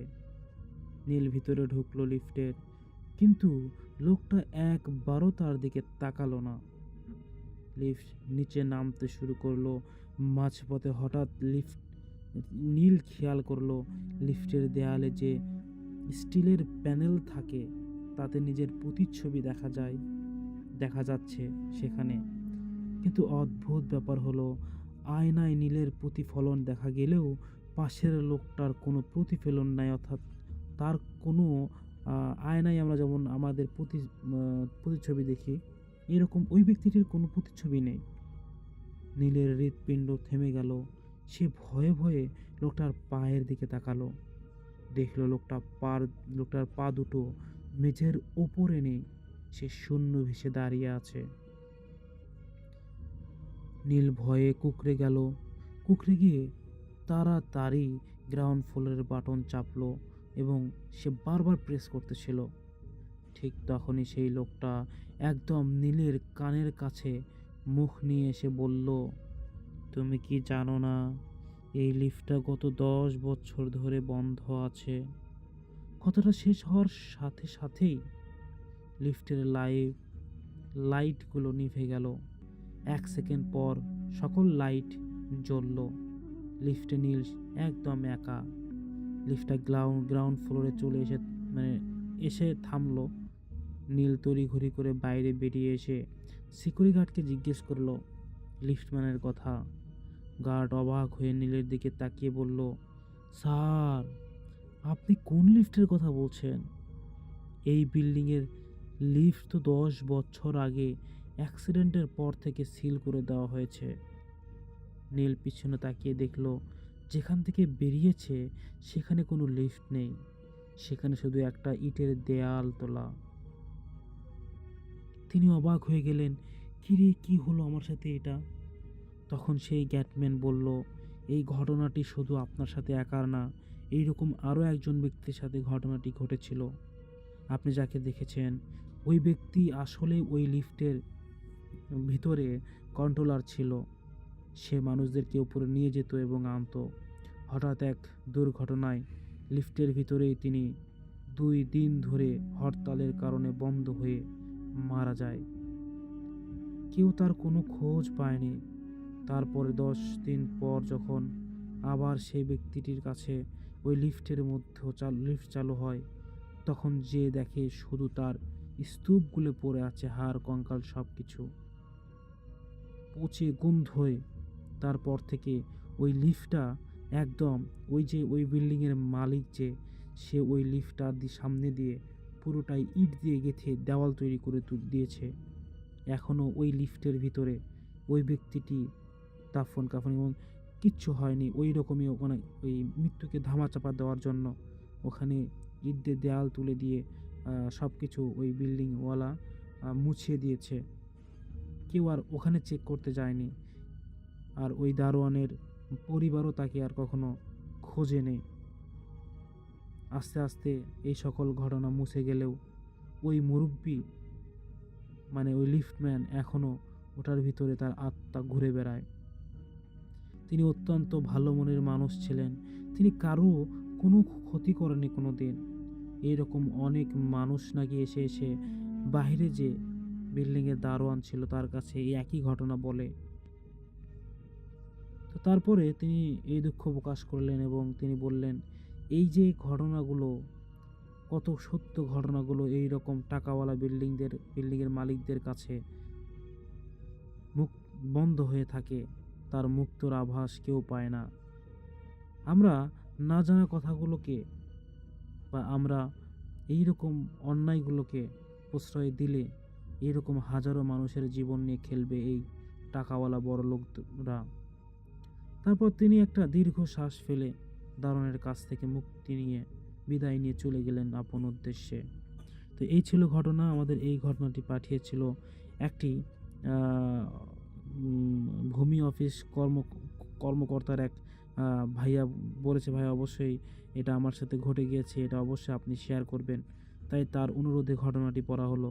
যদি আপনাদের কারো এই ঘটনাটি ভালো লাগে তাহলে অবশ্যই আমাদেরকে শেয়ার করে জানাবেন কমেন্টে যে ভাইয়া আপনার কণ্ঠে ভূত এফএম কেমন লাগছে। আমি ভূত এফএমে এখন নিজের কণ্ঠে ঘটনা দেওয়ার চেষ্টা করছি, বা আমি নিজের কণ্ঠে ঘটনা দিব। আপনারা যদি আমাদেরকে একটু সাপোর্ট করেন। আমাদের কাছে একটা ঘটনা আছে যে এই ঘটনাটি শুনলে আপনারা রীতিমতো অবাক হয়ে যাবেন। ইনশাল্লাহ আমি এপিসোড আকারে আপনাদের সামনে এই রকম ঘটনা নিয়ে আসব। সবাই ভালো থাকবেন, সবাই সুস্থ থাকবেন। দেখা হচ্ছে নেক্সট কোনো ইমেইল ঘটনায়। প্রিয় লিসেনার, আজকের এই টপ ভূত এফএমের বাছাই করা ঘটনাগুলো আপনাদের কাছে কেমন লাগলো তা অবশ্যই আমাদেরকে কমেন্ট করতে ভুলবেন না, বা কমেন্ট করে জানিয়ে দেবেন।